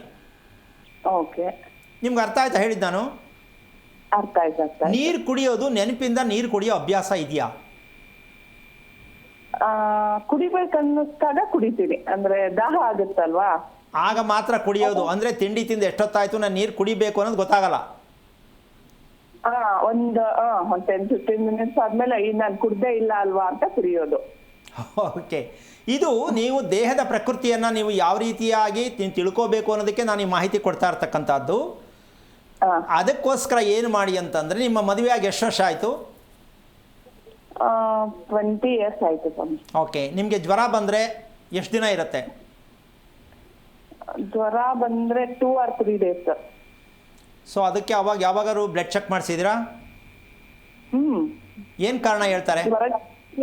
ಜ್ವರಕ್ಕೆ ಅಂತ ಯಾವಾಗಲೂ ಮಾಡ್ತಿಲ್ಲ. ಅಲ್ಲ, ಆ ಕಾರಣಕ್ಕೆ ಬ್ಲಡ್ ಚೆಕ್ ಮಾಡಿಸಿದ್ದು ಏನು ರಿಸಲ್ಟ್ ಬಂತು? ಜ್ವರಕ್ಕೆ ಅಂತ ಯಾವಾಗಲೂ ಮಾಡ್ತಿಲ್ಲ ಸ್ವಾಮಿ. ಅದು ಬೇಡಪ್ಪ, ಬ್ಲಡ್ ಚೆಕ್ ಮಾಡಿಸಿದ ಕಾರಣ ಯಾವಾಗ ಮಾಡಿಸಿದ್ರಿ ಅಂದೆ? ಇದು ಈ ಶುಗರ್, ಥೈರಾಯ್ಡ್ ಈ ತರ ಏನಾದ್ರು ಇರುತ್ತೆ ಪ್ರಾಬ್ಲಮ್ಸ್ ಅಂತ ಹೇಳಿ ಬಾಡಿ ಚೆಕಪ್ ಮಾಡಿಸಿದಾಗ ಮಾಡಿಸೋದು. ಮೈಯಲ್ಲಿ ಉರಿ ಬರ್ತಕ್ಕಂಥದ್ದು, ಮೈಯಲ್ಲಿ ಉರಿ ಬರ್ತಂತ ಯಾವಾಗಾರು ಕಾಣಿಸುತ್ತಾ ನಿಮಗೆ? ಇಲ್ಲ ಗುರುಜಿ, ಆ ಥರ ಅಂದರೆ ಬಿಸಿ ಥರ ಆಗೋದು, ಎಲ್ಲೋ ಒಂದು ರೀತಿ ದೇಹದ ಯಾವುದೋ ಒಂದು ಭಾಗದಲ್ಲಿ ಬಿಸಿ ಥರ ಆಗೋದು ಸ್ವಲ್ಪ ಕಷ್ಟ. ಒಂದು ಸೆಕೆಂಡ್ ಇರುತ್ತೆ ಅಷ್ಟೇ, ಅದು ಹಿಂಗೆ ಬಿಸಿ ಥರ ಆಗಿ ಮತ್ತೆ ಸ್ಟಾಪ್ ಆಗತ್ತೆ. ಓಕೆ. ಯಾವಾಗ್ಲಾದ್ರೂ ಒಂದೊಂದ್ಸಲ ಕಿವಿ ಒಳಗೆ ಆ ಥರ ಬಿಸಿ ಥರ ಅನ್ಸುತ್ತೆ. ಹಾಂ. ಇದು ಇಷ್ಟು ಸಿಂಪ್ಟಮ್ಸ್ ನಿಮ್ಗೆ ಏನಕ್ಕೆ ತೋರಿಸ್ತಾ ಇದ್ದೀನಿ ಅಂದರೆ, ಭಗವಂತ ದೇಹದಲ್ಲಿ ಪ್ರತಿಯೊಂದು ಸೂಚನೆಗಳು ಕೊಟ್ಟಿರ್ತಾನೆ. ಆ ಸೂಚನೆಯನ್ನು ಗಮನಿಸ್ಕೊಳ್ಳಿ ಅಂತ ಕೊಟ್ಟಿರ್ತಾನೆ. ನಾವೇನು ಮಾಡ್ತೀವಿ, ಅದಕ್ಕೇನೋ ಒಂದು ಹಾಕ್ಬಿಟ್ಟು ಸೈಡ್ಗೆ ಹಾಕ್ಬಿಟ್ಟು ನಾವು ಮುಂದೆ ಹೋಗ್ತಾ ಇದ್ದಾಗ ಈ ರೀತಿ ಚರ್ಮದ ಮೇಲೆ ಪ್ರಾರಂಭ ಆಗ್ತಕ್ಕಂಥದ್ದು ಏನು ಅಂದರೆ, ಮನಸ್ಸಿಗೆ ನೆಮ್ಮದಿ ಇಲ್ಲದಕ್ಕೆ, ನೆಮ್ಮದಿ ಬೇಕಲ್ಲ ಅಂತ ಹೋರಾಟ ಮಾಡುವಂತಹ ಮನಸ್ಥಿತಿಗೆ ಬಂದಾಗ ಈ ಚರ್ಮಕ್ಕೆ ಸಂಬಂಧಪಟ್ಟಂಥ ಸಮಸ್ಯೆ ದೇಹದ ಯಾವುದೇ ಭಾಗದಲ್ಲಿ ಹಿಂಸೆ ಕೊಡ್ತಕ್ಕಂಥದ್ದು, ಕೋಪ ಬರ್ತಕ್ಕಂಥದ್ದು, ಬೇಜಾರಾಗ್ತಕ್ಕಂಥದ್ದಕ್ಕೆ ಇದೊಂದು ಶಿಕ್ಷೆ. ಓಕೆ, ಅರ್ಥ ಆಯ್ತಾ ಹೇಳಿದ್ದು? ಅರ್ಥ ಆಯ್ತು. ನೀವು ಮದುವೆ ಜೀವನ ಅಂತಕ್ಕಂಥದ್ದನ್ನ ಸ್ವಲ್ಪ ನಿಮ್ಮ ಕ್ವಾಲಿಟಿಗೆ ಎಳ್ಕೊಳ್ಳಿ. ಎಳ್ಕೊಳಕ್ಕಾಗತ್ತೆ ಅಂತಾರೆ, ಕಷ್ಟ ಅಂತೀರಾ? ಸ್ವಲ್ಪ ಕಷ್ಟ ಅನ್ಸುತ್ತೆ. ಅಲ್ಲ ಪಾಪ 50 ವರ್ಷನ 60 ವರ್ಷ ಆಗಿದ್ರೆ ಪರವಾಗಿಲ್ಲ ಅನ್ಬೋದು. ಪಾಪ 12 ವರ್ಷಕ್ಕೆಲ್ಲ ಎಳ್ಕೊಳಕ್ಕೆ ಕಷ್ಟ ಆಗುತ್ತೆ ಅಂದರೆ ಪಾಪ ಹೆಂಗೆ ನೆಮ್ಮದಿಯಾಗಿರೋಕ್ಕಾಗತ್ತೆ? ಇದು ನೀವು ಪ್ರಯತ್ನ ಯಾಕೆ ಅಂದರೆ, ಅಶ್ವಿನಿ ನಕ್ಷತ್ರಕ್ಕೆ ದಾಂಪತ್ಯದಲ್ಲಿ ನೆಮ್ಮದಿಯಲ್ಲಿ ಖುಷಿಯಲ್ಲಿ ಸಿಗುತ್ತಾ ಅನ್ನೋದು ಒಂದು ಕ್ವಶನ್ ಮಾರ್ಕ್ ಇದೆ. ಅದನ್ನು ತಿಳ್ಕೊಳ್ಳೋಕೆ ಪ್ರಯತ್ನ ಮಾಡಿದ್ರೆ ನೀವು ಏನೂ ಪ್ರಯತ್ನ ಮಾಡೋದು ಬೇಡ. ಮೊದಲು ನಾನು ಯಾರು, ನಾನು ಹೇಗಿದ್ದರೆ ಚೆನ್ನಾಗಿರ್ತೀನಿ ಅಂತ ತಿಳ್ಕೊಳ್ತಕ್ಕಂತಹ ಒಂದು ವಿಚಾರಕ್ಕೆ ಹೋದರೆ, ಇದನ್ನು ಬೇಕಾದರೆ ನಿಮಗೆ ಬೇರೆ ರೀತಿಯಲ್ಲಿ ಡಾಕ್ಟರ್ಸು ಬೇರೆ ಬೇರೆ ರೀತಿಯಲ್ಲಿ ಹೆಸರು ಕೊಟ್ಟು ಹೇಳ್ಬೋದು. ಆದರೆ ನವೆ ಆಗುತ್ತೆ, ಇನ್ನೊಂದಾಗತ್ತೆ, ಸಮಸ್ಯೆ ಆಗುತ್ತೆ, ಏನು ಬೇಕಾದ್ರೂ ಆಗ್ಬೋದು. ಇದೆಲ್ಲವೂ ಸೇರು ಒಂದೇ ಚರ್ಮಕ್ಕೆ ಸಂಬಂಧಪಟ್ಟದ್ದು. ಮಾನಸಿಕವಾಗಿರ್ತಕ್ಕಂಥ ಸಮಸ್ಯೆಗೆ ಇದು ನಮ್ಮ ಹಿಂದೆ ಬೀಳುತ್ತೆ.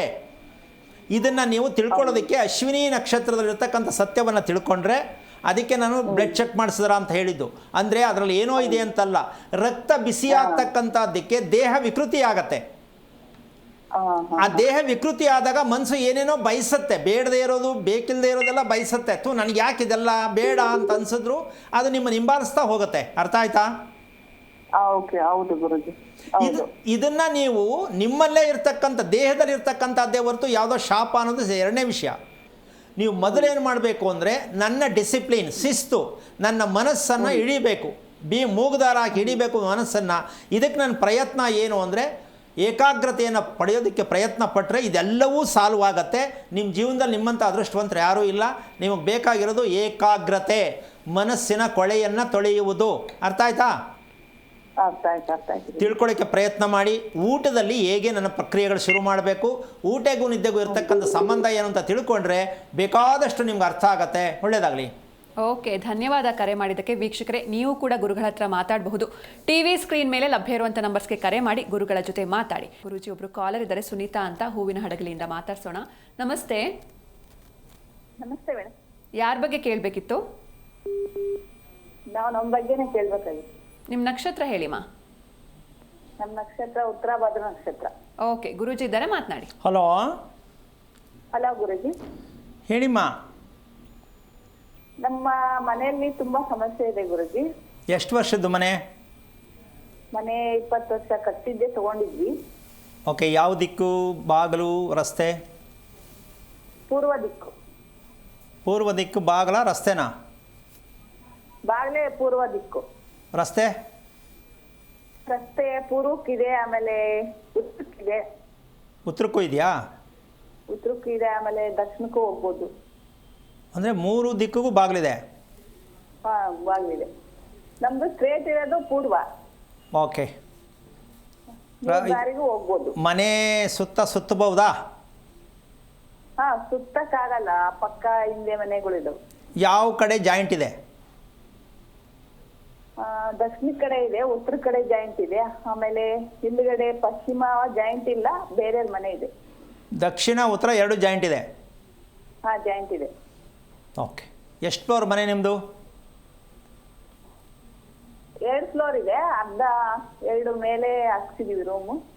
ಅದು ಬಾಡಿಗೆ ಕೊಟ್ಟಿದ್ದೀರಾ, ನೀವೇ ಇದ್ದೀರಾ? ನಾವೇ ಇದ್ದೀವಿ. ಎಷ್ಟು ವರ್ಷ ಆಯ್ತು ಮನೆ ತಗೊಂಡು? ಮನೆ ತಗೊಂಡು ಈಗ ಒಂದು 20 ವರ್ಷ ಆಗ್ತಾ ಬಂತು. ಓಕೆ.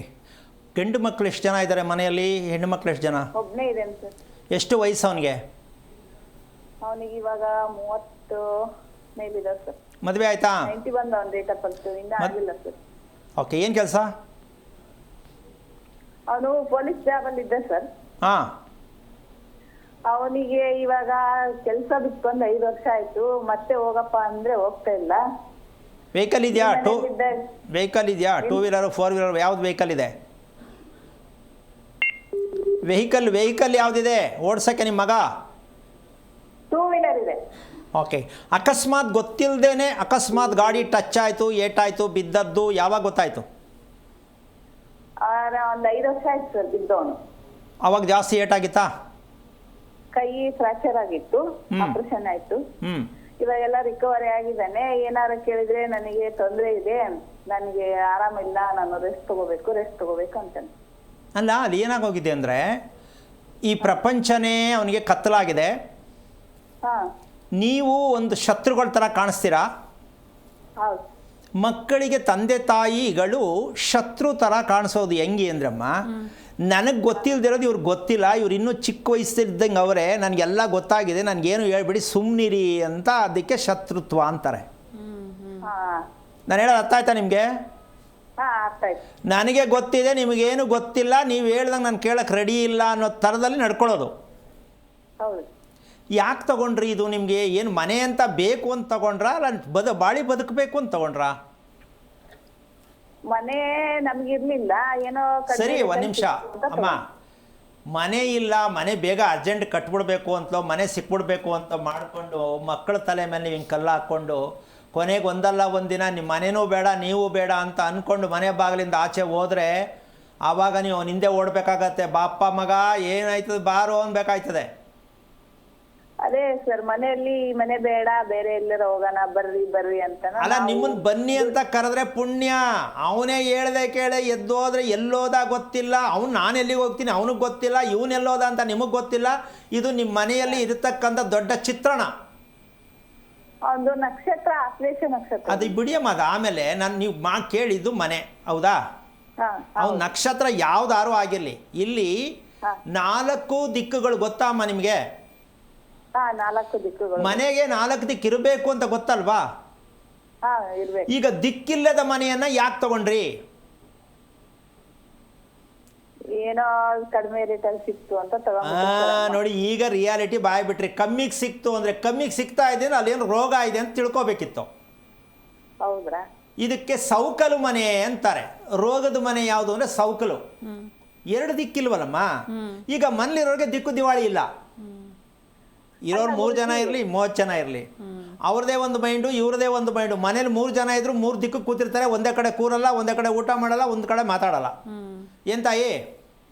ಹೌದ್ರಿ, ಹಂಗೆ ಹೇಳಿದ್ರು. ಯಾಕೆ ಬೇಕಿ ಕರ್ಮ ಹೇಳಿ? ಪುಕ್ಕಟ್ಟೆ ಕೊಟ್ರು ಬರ್ಸ್ಕೋಬಾರ್ದು ಮನೇನ. ಪುಕ್ಕಟ್ಟೆ ಕೊಟ್ರು ದುಡ್ಡು ಆಮೇಲೆ ಕೊಡಪ್ಪ ಅಂದ್ರೂ ಬೇಡ. ಇವಾಗ ದಕ್ಷಿಣಕ್ಕೆ ಇದ್ದಿದ್ದು ಅವ್ರದೇ, ಅದು ದೇವಸ್ಥಾನ ಇದೆ, ಅದ್ರದ್ದು ಗೋಪುರದ ನೆರಳು ಬೀಳ್ತಂದು ತಗೊಳ್ಳಿಲ್ಲ ನಾವು. ಅಮ್ಮ, ನೀವು ಮೊದಲನೇದಾಗಿ 1 ನಿಮಿಷ ತಗೊಳ್ಳಿ. ಈಗ ತಗೊಂಡಾದ್ಮೇಲೆ ನಾವು ದೇವಸ್ಥಾನ ಇದೆ, ನೆರಳು ಬೀಳುತ್ತೆ ವಿಚಾರ ನಾನು ಹೇಳ್ತಿರೋದು ನಿಮ್ಗೆ ಏನಂದ್ರೆ, ಒಂದು ಮನೆಯನ್ನು ನಾವು ತಗೋಬೇಕಾದ್ರೆ ನಮ್ಮ ಕುಟುಂಬದಲ್ಲಿ ಆ ಯೋಗ ಇದೆಯಾ, ಅದಕ್ಕೆ ನಾವು ಬೈದಂಗೆ ಹೇಳ್ಬೇಕಾದ್ರೆ ಯೋಗ್ಯತೆ ಇದೆಯಾ ಅಂತ ತಿಳ್ಕೊಬೇಕು. ವಾಸದ ಮನೆಗೆ ನಾವು ವಾಸ ಮಾಡೋಕ್ಕೆ ನಮಗೆ ಯೋಗ್ಯತೆ ಇದೆಯಾ ಅಂತ ತಿಳ್ಕೊಳ್ಳದೆ ಮನೆ ಕಟ್ಟಬಾರ್ದು. ಇಲ್ಲಿ ಏನು ಅಂದರೆ, ಶಾಸ್ತ್ರ ಹೇಳೋರ ಹತ್ರ ಹೋಗ್ಬಿಟ್ಟು ನಾವು ಮನೆ ತಗೋತಾ ಇದ್ದೀವಿ ನೋಡು ಅಂದರೆ ಗುರುಬಲಾದೆ ತಗೊಳ್ಳಿ ಅಂತಾರೆ ಅಲ್ವಾ? ಅಷ್ಟೇ ತಾನೇ ಹೇಳೋದವರು. ಆ ಮಾತು ನಂಬ್ಕೊಂಡು ನೀವು ತಗೋತೀರಾ. ಈಗ ಅವ್ರ ಹತ್ರ ಹೋಗಿ ಕೇಳಿ, ನೀವು ಮನೆ ಬರ ಆಯಿತು ನಾವೇನು ಮಾಡೋಕ್ಕಾಗತ್ತೆ ಅಂತಾರೆ. ಹೌದಾ?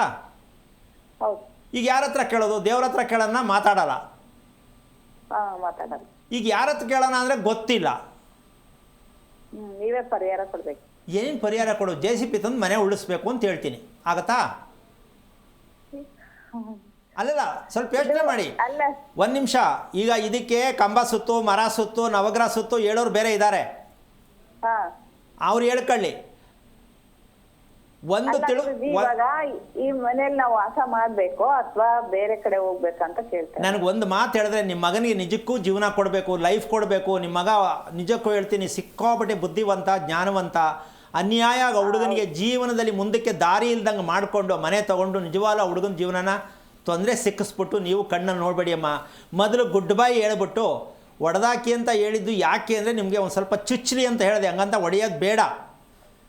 ಮತ್ತೇನ್ ಮಾಡ್ಬೇಕು? ಮೊದಲು ನೀವು ಮನೆಯಿಂದ ಹೊರಗೆ ಬಂದು ಲೀಸ್ಗೋ ರೆಂಟ್ಗೋ ಹೋಗ್ಬಿಡಿ. ಅಬ್ಬಾ ಅಂತ ನಿಮ್ಮ ಮಗ ನಿಮ್ಗೆ ಬಂದು ಕಾಲು ಬಿಟ್ಟು ನಮಸ್ಕಾರ ಮಾಡ್ತಾನೆ, ಮಹಾತಾಯಿ ನೀನು ಹೊಟ್ಟೆ ಹುಡುಗ ಸಾರ್ಥಕ ಆಯ್ತು, ನೆಮ್ಮದಿ ಆಯಿತು ಅಂತ. ಮೊದಲು ಆ ಹುಡುಗನಿಗೆ ಆ ಹುಚ್ಚಾಸ್ಪತ್ರೆಯಿಂದ ಈಚೆಗೆ ಕರ್ಕೊಂಡು ಬನ್ನಿ. ಇವಾಗ ಹೊರಗಡೆ ಹೋಗಿದ್ದೀನಿ ಸರ್ ಅವನು. ಹಾಂ ಹಾಂ ಡಿಪ್ರೆಷನ್ ಮನೇಲಿ ಇದ್ದಾನೆ. ಅಮ್ಮ ಮನೇಲೇ ಇದ್ದ 5 ವರ್ಷ. ಒಂದು ನಿಮಿಷ, ಅವ್ನು ಫಾರಿನಲ್ಲಿರಲಿ, ಅಪ್ಪ ಅಮ್ಮ ಎಲ್ಲಿ ಮನೇಲಿ ವಾಸ ಮಾಡ್ತಾರೋ ಅದ್ರ ಕರ್ಮ ಮಕ್ಕಳು ಸುತ್ಕೊಳತ್ತೆ. ಸ್ವಾಮಿ ನಮ್ಮದು ಮನೆ ಊರಲ್ಲೈತೆ ಅಂದರೆ ಊರಲ್ಲಿರೋ ಮನೆ ಯಾರ್ದು? ನಿಮ್ಮದೇ. ಇದು ತಿಳ್ಕೊಳ್ಳಿ. ಇವಾಗ ಈ ಮನೆ ಬಿಟ್ಬಿಟ್ಟು ಬೇರೆ ಕಡೆ ವಾಸ ಮಾಡ್ಬೇಕಾ ನಾವು? ಒಂದು ಕಡೆ ತಿಳ್ಕೊಳ್ಳಿ. ತೀರ್ಮಾನ ತಗೊಳಕ್ ಮುಂಚೆ ನೀವು ಗಂಡ ಹೆಂಡತಿ ಕೂತ್ಕೊಂಡು ಮೊದಲು ಡಿಸೈಡ್ ಮಾಡಿ, ಆಮೇಲೆ ಗಂಡ ನಿಮ್ಮ ಹೆಂಡತಿ ಅಲ್ಲ ಸರ್, ನಮ್ಮ ಅಮ್ಮ ಅಂದಿದ್ದು ಮನೆ, ಅವ್ರ ಮಗಳು ಮದ್ವೆ ಆಗಿಲ್ಲ ನನಗೆ. ಅದೇನೆ ಮನೆಯಲ್ಲಿ ಇರ್ತಕ್ಕಂಥವ್ರು ಯಾರು ಇದ್ದೀರಾ ಕೂತು ಒಮ್ಮತವಾಗಿ ಮಾತಾಡಿ. ಹಾ ಮಾತಾಡಿ ಡಿಸೈಡ್ ಮಾಡಿ. ಯಾಕೆಂದ್ರೆ ಒಮ್ಮರು ನಿಮ್ಮದೇ ಇಷ್ಟದಂತೆ ಮಾಡಿಬಿಟ್ಟಾಗ ತಪ್ಪಾಗತ್ತೆ. ಏನು ತೀರ್ಮಾನ ಮಾಡೋಣ? ಸದ್ಯಕ್ಕೆ ಬೇರೆಯವ್ರ ಮನೇಲಿ ಒಂದು 15-20 ದಿನ ಇರೋಣ. ಬೇರೆಯವ್ರ ಮನೇಲಿ, ಹಾ ಬೇರೆ ರಿಲೇಟಿವ್ ಮನೆನೋ ಯಾರ ಮನೆ ಒಂದು 15-20 ದಿನ ಇರಿ.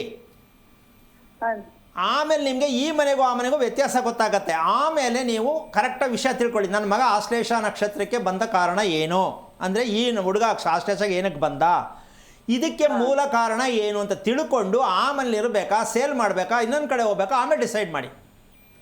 ಇವಾಗ ನಮ್ಮ ತಂಗಿ ಒಬ್ಳಿದಾಳೆ ಸರ್, ಅವಳದು ಜಾಬ್ ಆಗಿದೆ, ಅವಳೊಂದ್ ಕಡೆ ಇದ್ದಾಳೆ, ನಾವ್ ಒಂದ್ ಕಡೆ ಇದೀವಿ. ಅದೇನೇ ಹೇಳ್ತಾ ಇದ್ದೀನಲ್ಲ, ಕುಟುಂಬ ಆ ಕಡೆ ಈ ಕಡೆ ಅಳ್ಳಾಡ್ತಕ್ಕಂಥ ಒಂದು ಮನೇಲೇ ಇದ್ರು ಮೂರು ಜನ 3 ದಿಕ್ಕಲ್ಲಿ ಇರ್ತಾರೆ ಅಂತ ಅದನ್ನೇ ಹೇಳಿದ್ದು ನಾನು.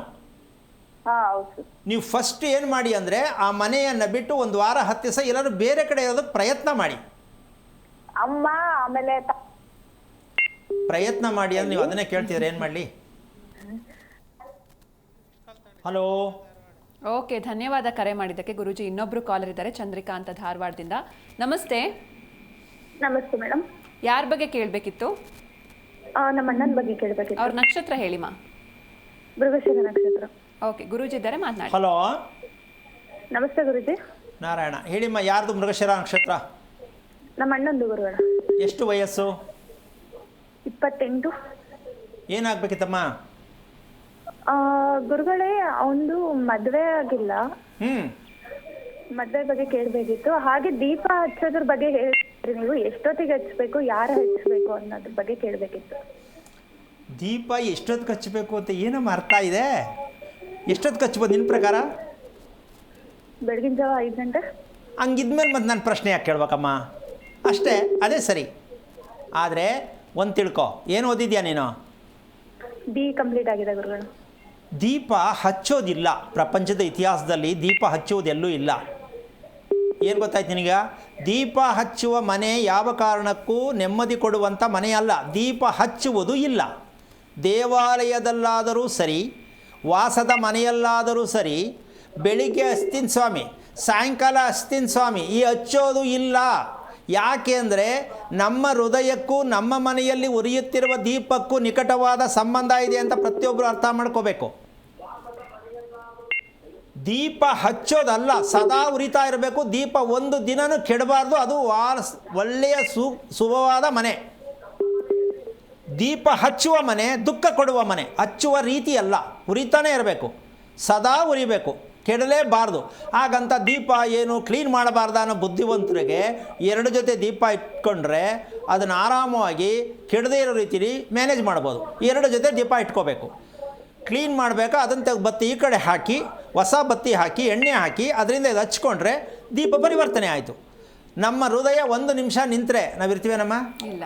ಹಾಗಿರಬೇಕಾದ್ರೆ ಮನೆ ದೀಪ ಹಚ್ಚೋದು ಎಷ್ಟೊತ್ತಿಗೆ, ಎಣ್ಣೆ ಯಾವ್ದು ಹಾಕಬೇಕು ಅಂತ ಪ್ರಶ್ನೆ ಕೇಳೋದ್ರಲ್ಲಿ ನಾವಿದ್ದರೆ ಯಾವಾಗ ನಾವು ಉದ್ಧಾರ ಆಗ್ತೀವಿ? ಅದಕ್ಕೆ ನಿದರ್ಶನ ಏನು ಅಂದರೆ, ಮೃಗಶಿರ ನಕ್ಷತ್ರದ ಮಗುವು ಏನಕ್ಕೆ ಬಂದಿದೆ ಅಂದರೆ, ತಾಯಿಯ ಮನಸ್ಥಿತಿ, ತಾಯಿಯ ವಂಶದ ಮನಸ್ಥಿತಿ. ಯಾರು ನೆಮ್ಮದಿಯಾಗಿ ಬಾಳಿ ಬದುಕೋಕ್ಕಾಗಿಲ್ಲ, ಬರೀ ಅಡ್ಜಸ್ಟ್ಮೆಂಟಲ್ಲಿ ಯೋಚನೆ ಮಾಡಿ ಮಾಡಿ ಮಾಡಿ ಸಂಸಾರ ಮಾಡಿದ್ದಾರೆ ಅಂತ ಹೇಳುತ್ತೆ ಮೃಗಶಿರ ನಕ್ಷತ್ರ. ಅಮ್ಮ, ಅರ್ಥ ಆಯ್ತಾ? ಅರ್ಥ ಆಯ್ತು ಗುರುಗಳು. ಈಗ ಅರ್ಥ ಆಯ್ತಾ ನಿನಗೆ ದೀಪದ ವಿಚಾರ ಏನಕ್ಕೆ ಹೋಗ್ತಾ ಇದೆ ಅಂದರೆ? ಯಾಕೆ ಅಂದರೆ ನೀನು ಕೇಳಿದ ಪ್ರಶ್ನೆ ತುಂಬ ಒಳ್ಳೆಯದು, ನನಗೆ ಎಲ್ರಿಗೂ ಅರ್ಥ ಆಗಲಿ. ಜೊತೆಗೆ ಅವನಿಗೆ ಮದುವೆ ಆಗಿಲ್ಲ ಅಂತಕ್ಕಂಥದ್ರ ಜೊತೆಗೆ ತುಂಬ ಮಾನಸಿಕವಾಗಿ ಯೋಚನೆ ಮಾಡ್ತಾನೆ ಅಂತ ಗೊತ್ತೇನಮ್ಮ ನಿನಗೆ? ಗೊತ್ತು ಗುರುಗಳು. ಯೋಚನೆ ಮಾಡಬೇಕಾ ಏನಮ್ಮ? ಏನಾದ್ರು ಉಪಯೋಗ ಇದೆಯಾ ಅವನು ಯೋಚನೆ ಮಾಡಿ? ಏನೂ ಉಪಯೋಗ ಇಲ್ಲ. ಆದರೆ ಯೋಚನೆ ಮಾಡೋದನ್ನ ಹೊರಗೆ ಬಂದೇ ಇಲ್ಲ ಅವನು. ಯಾಕೆ? ನಿಮ್ಮ ಮನೇಲಿ ಇದೆಲ್ಲ ನಂಬಿಕೆ ಇಲ್ವಾ? ತಿಳ್ಕೊಳ್ಳೋದಕ್ಕೆ ಮಾಡೋಕ್ಕೆ ನಂಬಿಕೆ ಇಲ್ವಾ? ಇದೆ ಗುರುಗಳು. ಮತ್ತೆ ಯಾಕೆ ತಿಳ್ಕೊಳ್ಳಿಲ್ಲ? ಮೃಗಶಿರ ನಕ್ಷತ್ರ ಮಗು ಏನಕ್ಕೆ ಬಂತು? ಆ ಮಗು ದೇಹ ಹೇಗಿರುತ್ತೆ, ಆ ಮಗು ಚರ್ಮ ಹೇಗಿರುತ್ತೆ, ಆ ಮಗು ತಲೆ ಯಾವ ರೀತಿ ಅನುಭವಿಸ್ತಾ ಇರುತ್ತೆ, ಇದೆಲ್ಲ ತಿಳ್ಕೊಬೇಕಲ್ವಾ? ಊಟ ಮಾಡೋದು ಚೆನ್ನಾಗಿದೆಯಾ, ನಿದ್ದೆ ಮಾಡೋದು ಚೆನ್ನಾಗಿದೆಯಾ, ಬೆಳಗ್ಗೆ ಏಳೋದು ಚೆನ್ನಾಗಿದೆಯಾ, ಯಾವುದೂ ಚೆನ್ನಾಗಿಲ್ಲ. ಮತ್ತು 28 ವರ್ಷ ಬೆಳೆಸಿದ್ರೆ ಏನಾಗಬೇಕದು? ಮಾಂಸದ ಮುದ್ದೆಯ ರೀತಿಯಲ್ಲಿರುತ್ತೆ. ಇದನ್ನು ಯಾವ ಕಂಪನಿಗೆ ಮುಂದೆ ತಳ್ಳೋದು? ಅಮ್ಮ ಅರ್ಥ ಆಯ್ತಾ, ಬೇಜಾರಾಯ್ತಾ? ಅರ್ಥ ಆಯ್ತು ಗುರು. ದಯವಿಟ್ಟು ತಿಳ್ಕೊಳ್ಳೋಕೆ ಪ್ರಯತ್ನ ಮಾಡಿ, ಯೋಚನೆ ಮಾಡಬೇಡಿ. ಎಲ್ಲದಕ್ಕೂ ಪ್ರಶ್ನೆ ಹಾಕ್ಕೊಳ್ಳೋದಲ್ಲ. ಬದುಕು ಅಂತಕ್ಕಂಥದ್ದು ತುಂಬ ಅತಿ ಅಮೂಲ್ಯವಾಗಿರ್ತಕ್ಕಂಥದ್ದು ಭಗವಂತ ಕೊಟ್ಟಿದ್ದಾನೆ. ಒಂದೊಂದು ಕ್ಷಣನೂ ವ್ಯರ್ಥ ಮಾಡದೆ ತಿಳ್ಕೊಳ್ಳೋಕೆ ಪ್ರಯತ್ನ ಮಾಡಿ. ಒಳ್ಳೆಯದಾಗಲಿ. ಓಕೆ, ಧನ್ಯವಾದ ಕರೆ ಮಾಡಿದ್ದಕ್ಕೆ. ಗುರೂಜಿ ನೀವಾಗಲೇ ಹೇಳ್ತಾ ಇದ್ರಿ ಈ ಪಶ್ಚಿಮ ನಿವೇಶನದ ಬಗ್ಗೆ, ಅದನ್ನು ಮುಂದುವರಿಸಿ.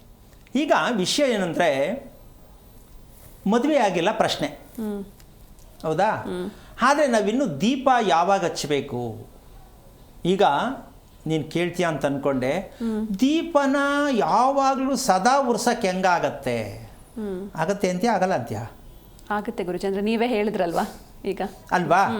ನಾವೇನು ಮಾಡ್ತೀವಿ, ದಿನಾ ದೀಪನ ಬೆಳಿಗ್ಗೆ ಒಂದ್ಸಲ ಹಚ್ತೀವಿ ಸ್ವಾಮಿ, ಸಾಯಂಕಾಲ ಒಂದ್ಸಲ ಹಚ್ತೀವಿ ಸ್ವಾಮಿ. ಅದು ಹೆಂಗದು? ದೀಪ ಹಚ್ಚೋದಲ್ಲ, ಸದಾ ಉರಿತಾ ಇರಬೇಕು. ಕಾರಣ, ಆ ರೀತಿ ಪ್ರಕ್ರಿಯೆಗಳಲ್ಲಿ ಮನೆಗಳಲ್ಲಿ ಸಾಕಷ್ಟು ಮನೆಗಳ ನಡೆಯುತ್ತೆ. ಇದು ಏನು, ದೀಪ ಉರಿಯೋದೇ ಒಂದು ದೊಡ್ಡ ಸವಾಲು. ಆಮೇಲೆ ಆ ದೀಪ ಹಚ್ಚೋದಕ್ಕೆ ಎಷ್ಟೋ ಜನ ಮನೇಲಿ ಜಗಳ ಆಗತ್ತೆ. ನೀನಚ್ಚು ನೀನಚ್ಚು ನೀನಚ್ಚು ನೀನಚ್ಚು. ಏನು ಹೇಳ್ತೀಯಮ್ಮ? ಹೌದು. ಇದು ಎಂತಹ ಹೋರಾಟ ಅಂದರೆ, ಒಳ್ಳೆ ಶುಭಕಾದವಾಗಿರ್ತಕ್ಕಂಥ ಒಳ್ಳೆ ಕೆಲಸ ಮಾಡೋದಕ್ಕೆ, ದೀಪ ಹಚ್ಚೋದಕ್ಕೆ, ಅಡುಗೆ ಮಾಡೋದಕ್ಕೆ, ಎಲ್ಲರೂ ಒಳ್ಳೆ ಜಾಗಕ್ಕೆ ಹೋಗಿ ಬರೋದಕ್ಕೆ, ಒಳ್ಳೆಯದನ್ನು ಮಾತಾಡೋಕ್ಕೆ ಮನೆಯಲ್ಲಿ ಯಾರು ಒಪ್ಪೋದೇ ಇಲ್ಲ. ಹೋರಾಟ ಹೋರಾಟ ಹೋರಾಟ. ಈಗ ಭೂಮಿಯಲ್ಲಿ ಏನಿದೆ ಅಂತ ಅವ್ರು ತಿಳ್ಕೊಬೇಕಾಗತ್ತೆ, ಅಲ್ವಾ? ಈಗ ಭೂಮಿಯಲ್ಲಿ ದೋಷದಿರಲಿ, ಭೂಮಿಯಲ್ಲಿ ದೋಷ, ಭೂಮಿಯಲ್ಲಿ ಹುಷಾರಿಲ್ಲ, ಅದಕ್ಕೆ ನಮ್ಮ ಮನೆಯಲ್ಲಿ ಸದಾ ಯೋಚನೆ ದುಃಖ ಬರುತ್ತೆ ಅಂತಕ್ಕಂಥ ಲೆಕ್ಕಾಚಾರಕ್ಕೆ ನಮಗಿನ್ನೂ ಗೊತ್ತಾಗಿಲ್ಲ. ಕಾರಣ ಇಷ್ಟೇ, ಒಂದು ಸೈಟು ತಗೋಬೇಕು, ಮನೆ ಕಟ್ಟಬೇಕು, ಅಷ್ಟೇ ಗೊತ್ತಿದೆ ಹೊರತು ಆ ಭೂಮಿಯ ಸತ್ಯವನ್ನು ತಿಳಿಬೇಕು ಅಂತ ಎಷ್ಟು ಜನಕ್ಕೆ ಗೊತ್ತಮ್ಮ, ಅಲ್ವಾ? ಹೌದು. ಹಾಗಿದ್ದ ಮೇಲೆ ಇದು ದೇವಾಲಯಕ್ಕೂ ಹೋಗೋಣ. ಬೇಕಾದ್ರೆ ದೇವಸ್ಥಾನ ಅಂದಮೇಲೆ ದೇವರೆಲ್ಲ ಒಂದೇ ತಾನೆ, ಹೌದು, ಹೌದಾ? ಒಂದು ದೇವಸ್ಥಾನಕ್ಕೆ ಜನ ಕ್ಯೂ ನಿಂತಿರ್ತಾರೆ, ಇನ್ನೊಂದು ದೇವಸ್ಥಾನಕ್ಕೆ ಯಾರು ಬಗ್ ನೋಡಿದ್ರು ಯಾರು ಹೋಗೋದೇ ಇಲ್ಲ. ಯಾಕೆ ಹೋಗಲ್ಲ? ಅದು ದೇವ್ರ ತಾನೆ. ಹೌದು.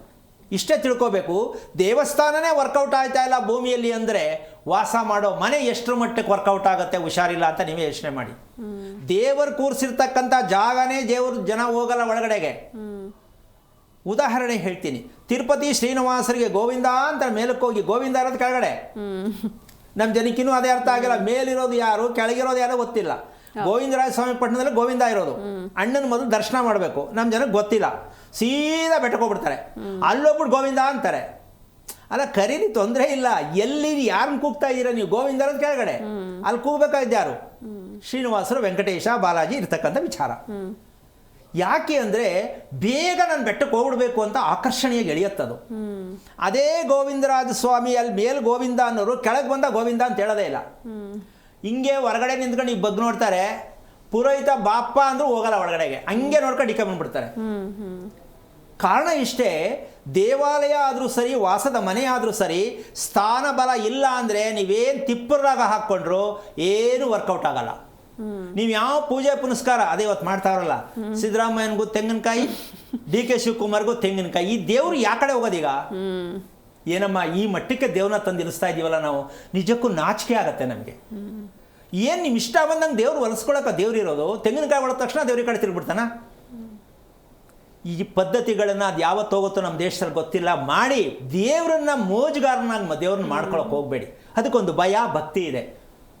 ನಿಮ್ಮ ಇಷ್ಟ ಬಂದಂಗೆ ಪೂಜೆ ಮಾಡಿಸ್ಬಿಟ್ಟು ನನಗೆ ಒಳ್ಳೇದು ಮಾಡು ಅಂತ ಕೇಳ್ತಿರಲ್ಲ, ಯಾವ ಆಧಾರದಲ್ಲಿ ನಿಮ್ಗೆ ಒಳ್ಳೇದು ಮಾಡಬೇಕು? ಒಳ್ಳೇದು ಮಾಡೋಕ್ಕೆ ಪ್ರಪಂಚ ಕೊಟ್ಟಿದ್ದಾರೆ, ಭೂಮಿ, ಗಾಳಿ, ಬೆಳಕು ಎಲ್ಲ ಕೊಟ್ಟಿದ್ದಾರೆ. ಇನ್ನೇನು ಒಳ್ಳೇದು ಮಾಡ್ಬೇಕು ನಿಮ್ಗೆ ದೇವರು? ಅಂದರೆ ನಾವು ಎಷ್ಟು ದೂರ ಇದ್ದೀವಿ ಇನ್ನೂ ಪ್ರಪಂಚಕ್ಕೆ ಅಂತಕ್ಕಂಥ ನಮಗಿನ್ನೂ ಅರ್ಥ ಆಗಿಲ್ಲ.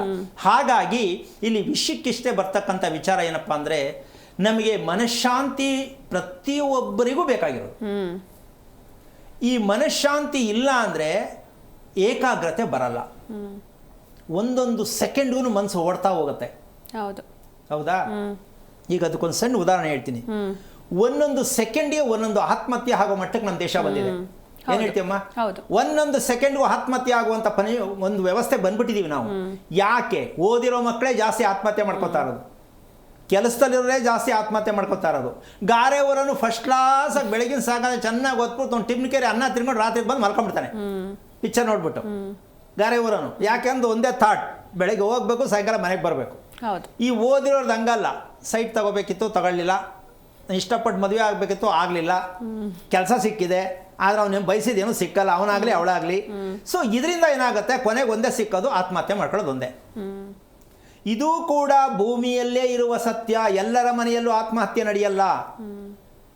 3ನೇ ಫ್ಲೋರಿಂದ ಆತ್ಮಹತ್ಯೆ ಕೆಳಗಡೆ ಬಿದ್ದರು ಅದು ತಿಳ್ಕೋಬೇಕು. ಫ್ಲೋರ್ಗಳು ಎಷ್ಟರ ಮಟ್ಟಕ್ಕೆ ಪ್ರಾಣಹತ್ಯೆ ಮಾಡುತ್ತೆ, ಫ್ಲೋರ್ಗಳು ಅಲ್ವಾ? ಈಗ ನಾವು ಕಟ್ಟುತ್ತಿರುವುದು ಫ್ಲೋರ್ಗಳೇ. ಆತ್ಮಹತ್ಯೆ ಮನೆ ಅಂತ ನಾವು ಇನ್ನೂ ಕನ್ಸಿಡರ್ ಮಾಡಿಲ್ಲ. ಇನ್ನು ಸುಮಾರು ಇನ್ನೊಂದು 4-5 ವರ್ಷ ಆದ್ಮೇಲೆ ಗೊತ್ತಾಗುತ್ತೆ ನಮ್ಮ ಬೆಂಗಳೂರು ಸಿಟಿಗೆ ರೋಗದ ನಿವೇಶನ ಯಾವ ಏರಿಯಾ. ಅದ್ರ ಮಧ್ಯೆ ಅಡ್ವಾನ್ಸ್ ಆಗಿ ಹೇಳ್ತೀನಿ, ಎಲೆಕ್ಟ್ರಾನಿಕ್ ಸಿಟಿನ ಫಸ್ಟ್ ಕೌನ್ಸಿಲಿಂಗ್ ಮಾಡ್ಕೊಳ್ಳಿ. ಯಾವ್ದನ್ನ? ಎಲೆಕ್ಟ್ರಾನಿಕ್ ಸಿಟಿ ಬ್ಯಾಂಗ್ಳೂರು ನಗರದಲ್ಲಿ ಫಸ್ಟ್ ಹೊಡೆಯೋದೇ ಅಲ್ಲಿಗೆ. ನಾನು ಜ್ಯೋತಿಷ್ಯ ಹೇಳಲ್ಲ, ಯಾಕೆಂದ್ರೆ ಅಲ್ಲಿ ಇರ್ತಕ್ಕಂತಹ ನೀರಿನ ಅಭಾವ ಎಷ್ಟು ಮಟ್ಟಿಗಿದೆ, ಅಲ್ಲಿ ಕಟ್ಟಿರ್ತಕ್ಕಂಥ ಟೆಕ್ನಿಕಲ್ ಬಿಲ್ಡಿಂಗ್ಗಳು ಹೆಂಗಿದೆ ಅಂದರೆ ನಾವು ಸಿಂಗಪುರ್ಗೆ ಬಂದೋ ಎಲ್ಲಿಗೆ ಬಂದೋ ಅಂತ ಯೋಚನೆ ಮಾಡೋ ಮಟ್ಟಕ್ಕೆ ಹೋಗಿದೆ ಅದು. ಹೌದಾ? ಆ ಕಾರಣದಿಂದಾಗಿ ಟೆಕ್ನಿಕಲ್ ಆಗಿ ಬದುಕಕ್ಕೆ ಹೋದ್ರೆ ಭೂಮಿ ಟೆಕ್ನಿಕಲ್ ಆಗಿ ಕಳಿಸ್ಬಿಡುತ್ತೆ. ಇದು ಸತ್ಯವಾದ ವಿಚಾರನೆ. ಏನೇ ನಡೆದ್ರು ಅಲ್ಲಿಂದನೇ ಬರಬೇಕು ಬೆಂಗಳೂರಿಗೆ ವಿಷಯ. ಅಂದ್ರೆ ಚೇಂಜಸ್ ಬೇಕಾ ಅನ್ನೋದ್ರು ಅದು ತೋರಿಸುತ್ತೆ. ಕೆಟ್ಟದಾಗ್ಲಿ ಅಂತಲ್ಲ, ನಾವು ಬೆಂಗಳೂರಲ್ಲೇ ಇರೋದು, ಆದರೆ ನಮಗೆ ಮನವರಿಕೆ ಮಾಡ್ಕೋಬೇಕು. ಆ ಮನೆಗೆ ಬೆಂಕಿ ಬೀಳ್ತು, ನಮ್ಮ ಮನೆಗೆ ಏನೂ ಆಗಲ್ಲ ಅಂದರೆ ನಮ್ಮ ಮನೆಗೆ ನಾಳೆ ಆಗಬಹುದು ಅಂತ ಅಂದ್ಕೊಂಡು ಎಚ್ಚರಿಕೆ ತಗೋಬೇಕು ಅಲ್ಲಮ್ಮ. ಅವನು ಹೆಂಡತಿ ಬಿಟ್ಬಿಟ್ರೆ ನಾನು ಚೆನ್ನಾಗಿದ್ದೀನಿ ಹಂಗಾಗಲ್ಲ. ಆ ರೀತಿಯಾಗಿರ್ತಕ್ಕಂಥ ಇವೆಲ್ಲವೂ ಕೂಡ ಅವ್ಯವಹಾರ ನಡೀತಾ ಇರತಕ್ಕಂಥದ್ದು ಒಂದು ಭೂಮಿಯಲ್ಲೇ ನಡೀತಕ್ಕಂಥದ್ದು. ಇನ್ನು ಪಶ್ಚಿಮ ಭಾಗಕ್ಕೆ ಬಂದಾಗ, ಪಶ್ಚಿಮ ಭಾಗದ ನಿವೇಶನ ಯಾವ ಮಟ್ಟಕ್ಕೆ ನಮ್ಮನ್ನು ಹಿಂಸೆಗೆ ಒಳಪಡಿಸುತ್ತೆ ಅಂತಕ್ಕಂಥ ಲೆಕ್ಕಾಚಾರಕ್ಕೆ ಹೋದರೆ ಅದು ಹೆಣ್ಣಿನ ಭೂಮಿ ಅಂತಾರೆ. ಪಶ್ಚಿಮ ದಿಕ್ಕಿನ ಭಾಗ ಯಾವುದು? ಹೆಣ್ಣಿನ ಭೂಮಿ. ಪೂರ್ವ ದಿಕ್ಕಿನ ಭೂಮಿ ಯಾವುದು? ಗಂಡು ಭೂಮಿ. ಭೂಮಿಯಲ್ಲೂ ಹೆಣ್ಣು ಗಂಡಿದೆ ಅಂತ ನಮ್ಗೆ ಗೊತ್ತಾಗಿದೆಯಾ ಅನ್ನೋ ಆಶ್ಚರ್ಯಕವಾದ ವಿಷಯ. ಏನಮ್ಮ? ಭೂಮಿಯಲ್ಲಿ ಹೆಣ್ಣು ಯಾವುದು ಗಂಡು ಯಾವುದು? ಪೂರ್ವ ದಿಕ್ಕಿನದು ಗಂಡು, ಪಶ್ಚಿಮ ದಿಕ್ಕಿದು ಹೆಣ್ಣು. ಅಂದ್ರೆ ಆ ಮನೆಗೆ ಹೆಣ್ಣು ಪ್ರಾಧಾನ್ಯತೆ. ಗಂಡನ ಜುಟ್ಟನ್ನು ಹಿಡಿಯುವಂತಹ ಶಕ್ತಿವಂತಳಾಗ್ತಾಳೆ. ಏನು? ಗಂಡನ ಜುಟ್ಟನ್ನ ಹಿಡಿಯುವಂತ ಶಕ್ತಿವಂತಳು ಇರ್ತಾಳೆ ಆ ಮನೆಯಲ್ಲಿ. ಯಾಕೆಂದ್ರೆ ಗಂಡ ಬೇಗ ಮನೆಗೆ ಬರಲ್ಲ. ಅವನೆಲ್ಲೋ ಪಾರ್ಟಿ ಮಾಡ್ಕೊಂಡು ರಾತ್ರಿ 1 ಗಂಟೆಗೆ ಎಲ್ಲೋ ಬಂದು ಫೋನ್ ಮಾಡ್ಬೋದು. ಗಂಡಸರು ಆ ಮನೆಗೆ ಬೇಗ ಬರಲ್ಲ. ಪಶ್ಚಿಮ ದಿಕ್ಕಿಗೆ ಗಂಡಸರು ಬೇಗ ಮನೆಗೆ ಬರಲ್ಲ. ಯಾಕೆಂದ್ರೆ ಹೆಂಗಸರು ರುದ್ರಾವತಾರ ಆಡ್ತಾರಲ್ಲ, ಅಯ್ಯೋ ಹೋಗ್ಬಿಟ್ಟು ಸುಮ್ಮನೆ ಮಲ್ಕೊಂಬಿಟ್ರೆ ಸಾಕಪ್ಪ, ಆ ಗಲಾಟೆ ಯಾರಿಗೆ ಬೇಕು, ಎಲ್ಲರೂ ಎದುರ್ಕೋಬೇಕು ಹೆಂಗಸರಿಗೆ. ಇದು ಈ ಥರ ಇರತಕ್ಕಂತಹ ವಿಚಾರಗಳಲ್ಲಿ ನಾವು ನಮ್ಮ ವಾಸ ಮಾಡುವ ಮನೆಗಳಲ್ಲಿ ಆ ಭೂಮಿಯನ್ನು ದೇವರು ಅಂತ ನಾವು ಒಪ್ಕೊಂಡಿರ್ತೀವಿ. ಆದರೆ ಆ ದೇವರನ್ನ ಗುರುತಿಸೋಕ್ಕೆ ನಮ್ಗೆ ಗೊತ್ತಿಲ್ಲ ಅಂದರೆ, ಅಮ್ಮ ಏನು ಹೇಳಿ ನೋಡಿ, ದಕ್ಷಿಣಕ್ಕೆ ಹಚ್ಕೊಂಡಿದೆ, ಉತ್ತರಕ್ಕೆ ಹಚ್ಕೊಂಡಿದೆ ಅಂದರೆ ನೆಮ್ಮದಿ, ಆರೋಗ್ಯ. ಮಗ ಕೆಲಸ ಬಿಟ್ಟು ಮನೆಗೆ ಬಂದಿದ್ದಾನೆ, ಸೊ ಮನೆ ರಿಸಲ್ಟ್ ತೋರಿಸ್ತು. ಯಾರಾದ್ರೂ ಕೆಲಸ ಬಿಟ್ಟು ಮನೆಗೆ ಬರೋದು ನೋಡಿದ್ಯಮ್ಮ? ಪ್ರತಿಯೊಂದು ಕೂಡ ಎಲ್ಲವೂ ನಮ್ಮ ಮನೆಯೇ ನಮಗೆಲ್ಲವೂ ಕೊಡುತ್ತೆ ಅಂತ ನಮ್ಮ ಜನ ಯಾವತ್ತು ಅರ್ಥ ಮಾಡ್ಕೋತಾರೆ, ಆವತ್ತು ಅವರಿಗೆ ಜ್ಞಾನೋದಯ ಆದಾಗ ಒಳ್ಳೆಯ ನಿವೇಶನ ಅಂತಕ್ಕಂಥದ್ದು ಯಾವುದು ಅನ್ನೋ ಸತ್ಯವನ್ನು ತಿಳ್ಕೊಳ್ಳೋಕ್ಕೆ ಪ್ರಯತ್ನ ಮಾಡ್ತಾರೆ. ಈಗ ಅದೇ ರೀತಿ ಪಶ್ಚಿಮ ಹೇಳ್ಬಿಟ್ರಿ, ದಕ್ಷಿಣ ಹೇಳ್ಬಿಟ್ರಿ. ಈಗ ಚೆನ್ನಾಗಿರೋ, ರೋಗ ಇಲ್ಲದೆ ಇರೋದು, ಕಾಯಿಲೆ ಇಲ್ಲದೆ ಇರೋ ಭೂಮಿ ಯಾವುದಿದೆ ಸ್ವಾಮಿ ಅಂತ ಕೆಲವರು ಪ್ರಶ್ನೆ ಆಗುತ್ತೆ ಅಲ್ಲಮ್ಮ. ಇದಕ್ಕೆ ವಿಚಾರ ಇಷ್ಟೇ. ಗಂಧ ನೋಡಿದ್ಯಲ್ಲಮ್ಮ, ಯಾವ ಬಣ್ಣ ಇರುತ್ತೆ ಅಲ್ವಾ? ಚಿನ್ನದ ಕಲರ್ ಇರುತ್ತೆ. ಚಿನ್ನದ ಕಲರ್ ಇರ್ತಾನೆ. ಆ ರೀತಿ ಕಲರು ಮಣ್ಣು ಯಾವುದಿದೆ? ಎಲ್ಲರಿಗೂ ಸಿಗಬೇಕಲ್ಲ ಅದು. ಗಂಧದ ರೂಪದಲ್ಲಿ ಇರುವಂತಹ, ಗಂಧದ ರೂಪ ಅಂದರೆ ಗಂಧದ ಬಣ್ಣ ಇರುವಂತಹ ಮಣ್ಣಿರುವಂತಹ ಭೂಮಿ ಭಗವಂತ ವಾಸ ಮಾಡುವ ಆರೋಗ್ಯದಾಯಕವಾದ ಭೂಮಿ ಅಂತ ಒಂದು ಲೆಕ್ಕಾಚಾರದಲ್ಲಿ ಹೇಳಬೇಕು. ಎಷ್ಟು ಜನಕ್ಕೆ ಈ ಭೂಮಿಯ ಮಣ್ಣು ಚೆನ್ನಾಗಿದೆ ಅಂತ ಗೊತ್ತಾಗುವುದು ಹೇಗೆ? ಈಗ ಅದು ಗೊತ್ತಿಲ್ಲ ಸ್ವಾಮಿ, ಅಕಸ್ಮಾತ್ ಕೆಂಪು ಐತೆ ಏನು ಮಾಡೋಣ, ನುರ್ಜ್ಗಲ್ ಐತೆ ಏನು ಮಾಡೋಣ, ಸಿಕ್ಕಿರೋದೇ ಆ ಸೈಟು, ಮನೆ ಕಟ್ಟೋದು ಬೇಡವಾ, ಈ ಪ್ರಶ್ನೆ ಬರುತ್ತೆ. ಹೌದಾ? ತಗೊಂಡ್ಬಿಟ್ಟಿದ್ವಿ, ರೋಗದ್ಗಿಗೋದು ಅರ್ಜೆಂಟ್ ಮದುವೆ ಮಾಡ್ಕೊಂಡ್ಬಿಟ್ಟಿವಿ, ಅವಳನ್ನ ಸರಿ ಮಾಡ್ಕೋಬೇಕು ಸ್ವಾಮಿ, ಓಡಿಸ್ಬಿಡಿ ಅಂದ್ರೆ ಹೆಂಗೆ ಮಾಡ್ಬೇಕಲ್ಲಮ್ಮ? ಓಡಿಸೋಕ್ಕಾಗಲ್ಲ, ರಿಪೇರಿ ಮಾಡಬೇಕು. ಆ ರಿಪೇರಿ ಮಾಡೋದಕ್ಕೆ ಏನು ಮಾಡಬೇಕು ಅಂತಕ್ಕಂಥದ್ದು ನಮಗೆ ಗೊತ್ತಿರ್ತಕ್ಕಂಥದ್ದು ಚಿನ್ನ, ವಜ್ರ, ವೈಡೂರ್ಯ ಎಲ್ಲವೂ ಇರ್ತಕ್ಕಂಥದ್ದು ಒಂದು ಮಣ್ಣಿದೆ. ಯಾವುದು ಅಂದರೆ ಮರಳು. ಯಾವುದು? ಮರಳು. ಮರಳಿಲ್ಲದ ಮನೆಯನ್ನ ಕಟ್ಟುತ್ತಿರುವ ನಾವು ಭೂಪತಿಗಳು ಎಲ್ಲಾಗ್ತಾ ಇದ್ರೆ ಮರಳು ಇಲ್ಲ, ಬೂದಿ ರೋಡ್ ಬಿಸಾಕ್ತಾರಲ್ಲ ಬೂದಿ, ಅದನ್ನ ಮಿಕ್ಸ್ ಮಾಡು, ಸಿಮೆಂಟ್ ಇಟ್ಕೆ ಮಾಡು, ಮನೆ ಕಟ್ಟು, 3 ತಿಂಗಳು ಗೃಹಪ್ರವೇಶ ಮಾಡು, 3 ವರ್ಷಕ್ಕೆ ಕುಟುಂಬ ಎಲ್ಲ ಖಾಲಿ ಮಾಡಿ ಊರ್ ಕಡೆಗೆ ಹೋಗಿ. ಈಗ ನಾವು ಕಟ್ಟುತ್ತಿರುವ ಮನೆ ಯಾವುದು? ಶರ್ಟ್ ಗುಂಡಿ ಬಿಚ್ಚಿ ಬಿಟ್ಕೊಂಡು, ಈಗ ಇವತ್ತು ಮಾತಾಡಿದ್ದು ಫ್ಯಾನ್ ಹಾಕಬೇಕು, ಎ ಸಿ ಹಾಕೋಬೇಕು, ಹೋದ ತಕ್ಷಣ ಫ್ಯಾನು ಎ ಸಿ ಇಲ್ಲ ಮನೆ ಒಳಗಡೆ ಎಂಟ್ರಿನೇ ಆಗಲ್ಲ ಅಂತ ಜನ ಬೇಕಾಷ್ಟು ಜನ ಇದ್ದಾರೆ. ಯಾಕೆ ಅಂದರೆ ಮನೆ ಶೋ ಇರುತ್ತೆ, ಆದರೆ ಸಿಮೆಂಟ್ ಇಟ್ಟಿಗೆ ಮನೆ ಇರುತ್ತೆ, ಮರಳಿಲ್ಲದ ಮನೆ ಆಗಿರುತ್ತೆ. ಭೂಮಿಯಲ್ಲೂ ಮರಳಿಲ್ಲ, ಗೋಡೆಯಲ್ಲೂ ಮರಳಿಲ್ಲ, ಮೇಲ್ಗಡೆ ಟಾಪಲ್ಲೂ ಮರಳಿಲ್ಲ, ಇನ್ನು ಹೆಂಗ್ರಿ ಬದುಕ್ತೀರಾ? ಇನ್ನು ಆ ಮನೆಯಲ್ಲಿ ಚರ್ಮ ರೋಗ ಬರದೆ ನಿದ್ದೆ ಸರಿಯಾಗಿ ಮಾಡಿ ಹೆಂಗಂತ ಬದುಕಕ್ಕಾಗತ್ತೆ? ಈಗ ಇದಕ್ಕೆ ಯಾವ ಪೂಜೆ ಮಾಡಿಸ್ತೀರ ಮಾಡಿಯಪ್ಪ. ಅಮ್ಮ, ನಾವು ಯಾವುದೇ ಒಂದು ವಿಷಯ ಆಗಲಿ, ಒಂದು ಸಾಂಬಾರು ಮಾಡಲಿಕ್ಕೆ ಅದಕ್ಕೆ ಏನೇನು ಇರಬೇಕು ಅದು ಹಾಕದೆ ಸಾಂಬಾರು ಚೆನ್ನಾಗಿರೋದು. ಹೌದು ಅಲ್ವಾ? ಏನಿದೆಯೋ ಅದು ಮಾಡ್ತೀನಿ ಅಂದರೆ ಹೇಗಿದೆಯೋ ಅದು ತಿನ್ನಬೇಕು. ಹಾಗೆ ನಮ್ಮ ನೆಮ್ಮದಿಯಾಗಿರ್ತಕ್ಕಂತಹ ಒಂದು ಲೆಕ್ಕಾಚಾರದಲ್ಲಿ ನಾವು ಇಷ್ಟಾಗಲ್ಲ ವಾಸ ಮಾಡೋಕ್ಕೆ ಅಂದ ಚಂದ ಅದು ಮನೆ ಅಂತ ಒಂದು ಸಲ ಹೇಳ್ತಾರೆ, ಅಂದ ಚಂದ ಅಂತಾರೆ. ಅದೇನು ಅಂದ ಚಂದ ಅವ್ರಿಗೆ ಗೊತ್ತು. ಮನೆ ಒಳಗಡೆ ಹೋದ್ಮೇಲೆ ಏನು ಅಂದರೆ ಅಯ್ಯೋ ಏನೋ ಅನ್ಕೊಂಡು ಮನೆ ಕಟ್ತೆ ಹಿಂಗಾಯ್ತು ಅಂತ ಪರದಾಡ್ತಾರೆ. ಈಗ ಅದನ್ನು ಮಾರಕ್ಕೂ ಮನಸ್ಸಾಗಲ್ಲ, ಯಾರೂ ತಗೊಳ್ಳಲ್ಲ, ಇವರು ಒಳಗಡೆ ಇರೋಕ್ಕಾಗಲ್ಲ, ಹೊರಗೆ ಬರೋಕ್ಕೂ ಆಗಲ್ಲ, ಅವಮಾನ. ಈ ಥರದ್ದು ಎಷ್ಟು ಜನ ಅನುಭವಿಸ್ತಾ ಇದ್ದಾರೆ. ಸಾಲ ಬೇರೆ ಒಂದು ಕಡೆ ಇರುತ್ತೆ, ಹೌದಾ? ಹೇಳ್ಕೊಳಕ್ಕಾಗಲ್ಲ, ಮನೆಗೆ ಟೈಮ್ ಸರಿ ಹೋಗೋಕ್ಕಾಗಲ್ಲ, ಮನೆಯಲ್ಲಿ ಛಿದ್ರ ಆಗಿರುತ್ತೆ ಕುಟುಂಬ. ಇದೆಲ್ಲ ಏನದು? ಈ ಭೂಮಿಯನ್ನು ನಾವು, ಭೂಮಿ ನಮ್ಮನ್ನು ಒತ್ತು ನಿಂತಿದೆ, ಹೌದಾ? ನಮಗೆ 2 ತಾಯಿಯಂದಿರು, ಒಂದು ಜನ್ಮ ಕೊಟ್ಟ ತಾಯಿ, ಒಂದು ಭೂಮಿ ತಾಯಿ. ಜನ್ಮ ಕೊಟ್ಟ ತಾಯಿ 9 ತಿಂಗಳು ಅಷ್ಟೇ ಎತ್ಕೊಂಡಿರೋದು. ಇದು ಹುಟ್ಟಿಂದ ಸಾಯೋವರೆಗೂ ನಮ್ಮನ್ನು ಹೊತ್ಕೊಂಡಿದೆ. ಈಗ ಯಾವ ತಾಯಿನ ಸಾಕಣೆ ಮಾಡ್ಬೇಕು ನಾವು? ಭೂಮಿ ತಾಯಿಯನ್ನ ನಾವು ಆ ರೀತಿಯಾಗಿ, ಯಾವ ರೀತಿಯಾಗಿ? ಗೋಮಾತೆಯ ರೀತಿಯಲ್ಲಿ ಮನೆಯನ್ನ ಕಟ್ಟಬೇಕು. ಯಾವ ರೀತಿ? ಗೋಮಾತೆಯ ರೀತಿಯಲ್ಲಿ ಮನೆಯನ್ನ ನಿರ್ಮಾಣ ಮಾಡುವಂತಹ ಭಕ್ತಿ ನಮ್ಮಲ್ಲಿದ್ದರೆ ಆ ಮನೆ ನಿಮ್ಮನ್ನ ಒಂದು ಒಳ್ಳೆಯ ಹಂತಕ್ಕೆ ಕರ್ಕೊಂಡು ಹೋಗೋದಕ್ಕೆ ಪ್ರಯತ್ನವನ್ನ ಮಾಡುತ್ತೆ. ಪ್ರಯತ್ನ ಭೂಮಿದು, ನಮ್ದಲ್ಲ. ನಾವೇನ್ ಮಾಡ್ತೀವಿ? ಮನೆ ಹೆಂಗೋ ಕಟ್ಕೊಂಡಿರ್ತೀವಿ, ನಮ್ಮ ಪ್ರಯತ್ನ ಮಾಡಕ್ ಹೋಗ್ತೀವಿ ಪ್ಲಾನ್ ಮಾಡಿ, ಹಿಂಗೆ ಯಾಕೆ ಮಾಡಬಾರ್ದು, ಹಂಗೆ ಯಾಕೆ ಮಾಡಬಾರ್ದು ಅಂತ. ಯಾವ ಕಾರಣಕ್ಕೂ ಮನೆಯಲ್ಲಿ ಇವತ್ತು ಸ್ವರ್ಗ ನರಕ ಅಂತಕ್ಕಂಥದ್ದು ಎಲ್ಲಿ ಕಾಣ್ತಾ ಇದೆ ಅಂದರೆ, ಯಾರ ಮನೆಯಲ್ಲಿ ಮರಳಿದೆಯೋ ಆ ಮನೆ ಸ್ವರ್ಗ. ಯಾವ ಮನೆಯನ್ನು ಮರಳು ಹಾಕಿ ಕಟ್ಟಿದಾರೋ ಆ ಮನೆ ಸ್ವರ್ಗ. ಯಾಕೆ ಅಂದರೆ ನಾವು ಆಹಾರ ಸೇವನೆ ಮಾಡಿದಂಥ ಆಹಾರ ಚೆನ್ನಾಗಿ ಟೈಮ್ ಸರಿಗೆ ಪಚನ ಆಗಿ ಹೊರಗಡೆ ಬರಬೇಕಂದ್ರೆ ಮನೆಯೇ ಮೂಲ ಕಾರಣ ಆಗತ್ತೆ. ಅಂದರೆ ನೀವು ಜಿಮ್ ಮಾಡಿದ್ರೂ ಆಗಲ್ಲ, ಯೋಗ ಮಾಡಿದ್ರೂ ಆಗಲ್ಲ, ರನ್ನಿಂಗ್ ಮಾಡಿದ್ರೂ ಆಗಲ್ಲ, ಏನು ಮಾಡಿದ್ರೂ ಆಗಲ್ಲ, ಒಳಗಡೆ ಅಳ್ಳಾಡೋದೇ ಇಲ್ಲ ಅದು. ಈಗ ನಾವು ಮಾಡಿದ ಊಟ ಜೀರ್ಣ ಆಗಲ್ಲ, ಟೈಮ್ ಸರಿಗೆ ಹಸು ಆಗಲ್ಲ, ಯಾವಾಗಲೂ ತಿನ್ನಬೇಕು ಅನ್ನಿಸ್ತಾ ಇರುತ್ತೆ ಅಂಥದ್ದು ಸಾಕಷ್ಟು ವಿಚಾರಗಳು ಗೊತ್ತಾಗುತ್ತೆ ಅಮ್ಮ. ಕೆಲವು ಸುಮ್ಮನೆ ತಿಂತಾನೆ ಇರ್ತಾರೆ, ಸಾಕಾಗೋದೇ ಇಲ್ಲ. ಕೆಲವರು ಮಾಡಿಟ್ಟಿರ್ತಾರೆ, ತಿನ್ನಕ್ಕಾಗಲ್ಲ. ಇವೆಲ್ಲವೂ ಮನೆಯಲ್ಲಿರ್ತಕ್ಕಂಥ ಆರೋಗ್ಯದಾಯಕವಾದ ಮನೆ ಆದಾಗ ಆರೋಗ್ಯ ನಮಗಿರುತ್ತೆ, ಆರೋಗ್ಯವಿಲ್ಲದ ಮನೆ ಆದಾಗ ನಮ್ಗೆ ಆರೋಗ್ಯ ಕೆಟ್ಟಿರುತ್ತೆ. ಈಗ ಎಷ್ಟು ಶಾಪ್ಗೆ ಹೋಗ್ತೀಯ, ಎಷ್ಟು ಸಲ ಆಪರೇಷನ್ ಮಾಡಿಸ್ಕೊಳ್ಳೋದು ಅಲ್ವಾ? ಇದಕ್ಕೆ ಮನೋರೋಗಕ್ಕೆ ಇಲ್ಲಿವರೆಗೂ ವೈಜ್ಞಾನಿಕವಾಗಿ ಯಾರ ಕೈಯಲ್ಲೂ ಮೆಡಿಸಿನ್ ಕಂಡುಹಿಡಿಯೋಕ್ಕಾಗಿಲ್ಲ. ಉದಾಹರಣೆ, ಒಂದು ಮನೆಯಲ್ಲಿ ವಾಸ ಮಾಡುವ 4 ಮಂದಿ ಇರ್ತಾರೆ, 2 ಮಕ್ಕಳು 2 ಗಂಡ ಹೆಂಡತಿ. ಒಬ್ಬೊಬ್ಬರದು ಮನಸ್ಸಿನ ರೋಗ ಒಂದೊಂದು ಥರ ಇರುತ್ತೆ, ಹೌದಾ? ಆ ಮನೆಯಲ್ಲಿ ಒಂದೇ ಥರ ಇರಬೇಕಿತ್ತು, ಬೇರೆ ಬೇರೆ ಇದೆ. ಎಷ್ಟೊಂದು ತಿಳ್ಕೊಳ್ತಕ್ಕಂಥ ವಿಚಾರ ಇದೆ ಅಂದರೆ, ಒಂದೇ ಮನೇಲಿ ಇರ್ತಕ್ಕಂಥವ್ರ ಮನಸ್ಥಿತಿ ಒಂದೇ ಥರ ಯಾಕಿಲ್ಲ ಅಲ್ವಾ? ಹೀಗೆ ಅದಕ್ಕೆ ರಿಪೇರಿ ಯಾವುದು ಅಂತಕ್ಕಂತಹ ಒಂದು ವಿಚಾರಕ್ಕೆ ಹೋದಾಗ ಈ ವಿಷಯಕ್ಕೆ ಬರಬೇಕಾಗತ್ತೆ. ಏನು ಅಂದರೆ, ಮನಸ್ಸನ್ನು ಆರೋಗ್ಯ ಅನಾರೋಗ್ಯ ಇವೆರಡನ್ನು ಮ್ಯಾಚ್ ಮಾಡ್ಬೇಕು ನಾವು. ಒಂದು ಆರೋಗ್ಯ, ಇನ್ನೊಂದು ಅನಾರೋಗ್ಯ. ಈಗ ನಮ್ಮದು ಅನಾರೋಗ್ಯ, ಭೂಮಿ ಆರೋಗ್ಯ, ಇದನ್ನು ಮ್ಯಾಚ್ ಮಾಡಿದ್ರೆ ಚೇಂಜ್ ಆಗುತ್ತೆ. ಆ ಉದ್ದೇಶಕ್ಕೋಸ್ಕರವಾಗಿ ನಮ್ಮ ಇರ್ತಕ್ಕಂಥ ಇಡೀ ಇತಿಹಾಸ ಇರ್ತಕ್ಕಂಥದ್ದು ಮನಸ್ಸು ಅಂತಕ್ಕಂಥದ್ದು ಇರ್ತಕ್ಕಂಥದ್ದು. ನಮ್ಮ ಕರುಳು ಅಂತಕ್ಕಂಥದ್ರಲ್ಲೇ ಮನಸ್ಸಿಗೂ ಕರುಳಿಗೂ ಇರ್ತಕ್ಕಂಥ ಸಂಬಂಧ ನಾವು ಯಾವಾಗ ಗುರುತಿಸಿ ಮನೆಯನ್ನು ಕಟ್ತೀವಿ, ಯಾವುದಕ್ಕೆ ಇರಬೇಕು ಸಂಬಂಧ? ಕರುಳು ಮತ್ತೆ ಮೆದುಳು, ಹೌದಾ? ಇದ್ರ ಮಧ್ಯದಲ್ಲಿ ಮರಳು. ಈ ಮರಳೇ ಮೆಡಿಷನ್, ಮೆದುಳಿಗೂ ಮೆಡಿಷನ್ ಮರಳು, ಕರುಳಿಗೂ ಮೆಡಿಷನ್ ಮರಳು. ಆದರೆ ಈ ಮರಳಿಲ್ಲದೆ ಮನೆಯನ್ನು ಕಟ್ತಾ ಇದೀವಿ ನಾವು. ಯಾಕೆಂದ್ರೆ ರೇಟ್ ಜಾಸ್ತಿ ಸ್ವಾಮಿ, ಏನು ಆನಾಟಿ 70-80 ಸಾವಿರ 1 ಲಕ್ಷ ಹೇಳ್ತಾರೆ. ಆ ರೇಂಜ್ಗೆ ಹೋಗಿದೆ. 1 ಲಕ್ಷ ಅಲ್ಲ, ಚಿನ್ನ ಎಷ್ಟಾಗೈತೆ ಅಮ್ಮ ಈಗ? 1.25 ಲಕ್ಷ ಆಗತ್ತೆ. ತಗೊಳಲ್ವಾ? ತಗೋತೀವಿ ತಾನೆ? ನನ್ನ ಕೋರಿಕೆ ಏನು ಗೊತ್ತಾ? 2 ಲಕ್ಷ ಆಗ್ಬೇಕು ಚಿನ್ನ. ಯಾಕೆಂದ್ರೆ ಜಾಸ್ತಿ ಹೆಚ್ಚಿದಷ್ಟು ನಾವು ಸೇಫು.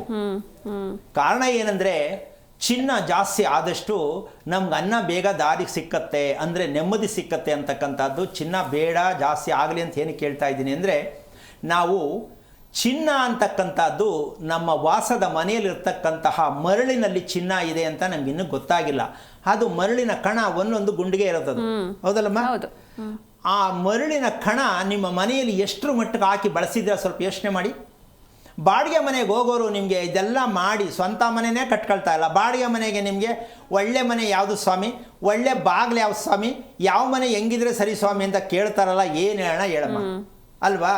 ಒಳ್ಳೇದು ಅಂತಕ್ಕಂಥದ್ದು, ಮರಳಿರತಕ್ಕಂಥದ್ದು, ಮರಳು ಹಾಕಿದ್ದೀವಿ ಅಂತಕ್ಕಂಥದ್ದು ನಿಮ್ಗೆ ಯಾರು ಹೇಳ್ತಾರೆ, ನೀವು ಹೆಂಗೆ ನೋಡ್ತೀರಾ, ಅದಾಗಲ್ಲ. ಅದಕ್ಕೆ ನೀವೇ ಮನೆಯನ್ನು ಮಾಡಬೇಕು ಅನ್ನೋದಾದರೆ ಅದೆಷ್ಟೇ ಕಾಸ್ಟ್ಲಿ ಆಗಲಿ, ಶೀಟಿನ ಮನೆ ಕಟ್ಟೋದಾಗಲಿ, ನೆಮ್ಮದಿಯಾದ ಮನೆ ಬೇಕು ಅಂದರೆ ಅಷ್ಟು ದೊಡ್ಡದಾಗಿ ಜನಕ್ಕೆ ತೋರ್ಸೋಕ್ಕೆ ಮನೆ ಕಟ್ಟೋದು ಬೇಡ. ನೆಮ್ಮದಿ ಮನೆ ಬೇಕಂದರೆ ಮರಳನ್ನು ಬಳಸಲೇಬೇಕು. ಆ ಮರಳನ್ನು ಬಳಸುವ ವಿಧಾನ ಎಲ್ಲೆಲ್ಲಿ ಬಳಸಬೇಕು ಅನ್ನೋ ತಿಳ್ಕೊಂಡು ಬಳಸಬೇಕು. ಮರಳು ಅಂತ ಹೇಳಿದ್ರು ಅಂದ್ಬಿಟ್ಟು ಎಲ್ಲೋ ನಿಮ್ಮ ಇಷ್ಟ ಬಂದ ಕಡೆ ಹಾಕೊಡೋದಲ್ಲ. ಪಾಯಕ್ಕೆ ಮರಳು ಎಷ್ಟು ಬಳಸಬೇಕು, ಪ್ಲಾಸ್ಟಿಂಗ್ ಮಾಡೋ ಮರಳು ಎಷ್ಟು ಬಳಸಬೇಕು, ನಿಮ್ಮ ಪೌಡ್ರ್ ಎಲ್ಲಿಗೆ ಬಳಸಬೇಕು, ಇವೆಲ್ಲವನ್ನು ತಿಳ್ಕೊಂಡು ಮನೆ ಕಟ್ಟೋದಕ್ಕೆ ಪ್ರಯತ್ನ ಮಾಡಿದ್ರೆ ಚರ್ಮ ರೋಗ ಅಂತಕ್ಕಂಥದ್ದು ನಿಜಕ್ಕೂ ಹೇಳ್ತೀನಿ ನಿಮ್ಮ ದೇಹದಲ್ಲೇ ಉತ್ಪತ್ತಿ ಆಗ್ತಕ್ಕಂಥದ್ದಕ್ಕೆ ತುಂಬ ಕಾರಣ. ಜೀರ್ಣಾಂಗ ಚೆನ್ನಾಗಿಲ್ಲದ ಕಾರಣ ಚರ್ಮ ರೋಗ ಪ್ರಾಪ್ತಿಯಾಗತ್ತೆ. ಆ ಕಾರಣದಿಂದಾಗಿ ಇದಕ್ಕೆ ಮೆಡಿಷನ್ ಯಾವುದು, ಮರಳು ಅಂತ ಹೇಳಿದ್ದೀನಿ. ಇದನ್ನು ತಿಳ್ಕೊಳ್ಳೋದಕ್ಕಂತ ಸತ್ಯ ನಿಮ್ಗೆ ಗೊತ್ತಿದ್ರೆ ಮರಳನ್ನು ಬಳಸಿ ಮನೆ ಕಟ್ಟೋದಕ್ಕೆ ಪ್ರಯತ್ನ ಮಾಡಿ, ಆ ಸತ್ಯ ನಿಮಗೆ ತೋರಿಸುತ್ತೆ ಅಂತ ಹೇಳ್ತಾ ಕಾರ್ಯಕ್ರಮ ಮುಗಿಸ್ತಾ ಇದ್ದೀನಿ. ಜೈ ಶ್ರೀರಾಮ್. ಖಂಡಿತ ಗುರುಜಿ, ಇನ್ನು ಇಷ್ಟು ಹೊತ್ತು ಸಾಕಷ್ಟು ವಿಷಯಗಳನ್ನ ತಿಳಿಸ್ಕೊಟ್ರಿ, ಧನ್ಯವಾದಗಳು. ನೋಡಿದ್ರಲ್ವಾ ವೀಕ್ಷಕರೇ, ಇವತ್ತಿನ ಸಂಚಿಕೆಯಲ್ಲಿ ಬಹಳಷ್ಟು ಮಾಹಿತಿಯನ್ನು ತಿಳ್ಕೊಂಡ್ವಿ. ಮತ್ತೆ ಮುಂದಿನ ಸಂಚಿಕೆಯಲ್ಲಿ ಭೇಟಿಯಾಗೋಣ. ನೋಡ್ತಾ ಇರಿ ಜಿ ಕನ್ನಡ ನ್ಯೂಸ್, ಸತ್ಯವೇ ಸುದ್ದಿಯ ಜೀವಾಳ. ಹೆಚ್ಚಿನ ಮಾಹಿತಿಗಾಗಿ ಸಂಪರ್ಕಿಸಿ ಶ್ರೀಮಾನ್ ಶ್ರೀ ಪುರುಷೋತ್ತಮ್ ದೇಶಿಕ್ ಗುರೂಜಿ, ಶ್ರೀ ಧರ್ಮ ಮಾರ್ಗ ಕಚೇರಿ, ನಂಬರ್ 532, ಮಲಥಳ್ಳಿ ಮುಖ್ಯ ರಸ್ತೆ, ಬೆಂಗಳೂರು 560056. ದೂರವಾಣಿ ಸಂಖ್ಯೆ 9148639933, 8618915231, 91082588834.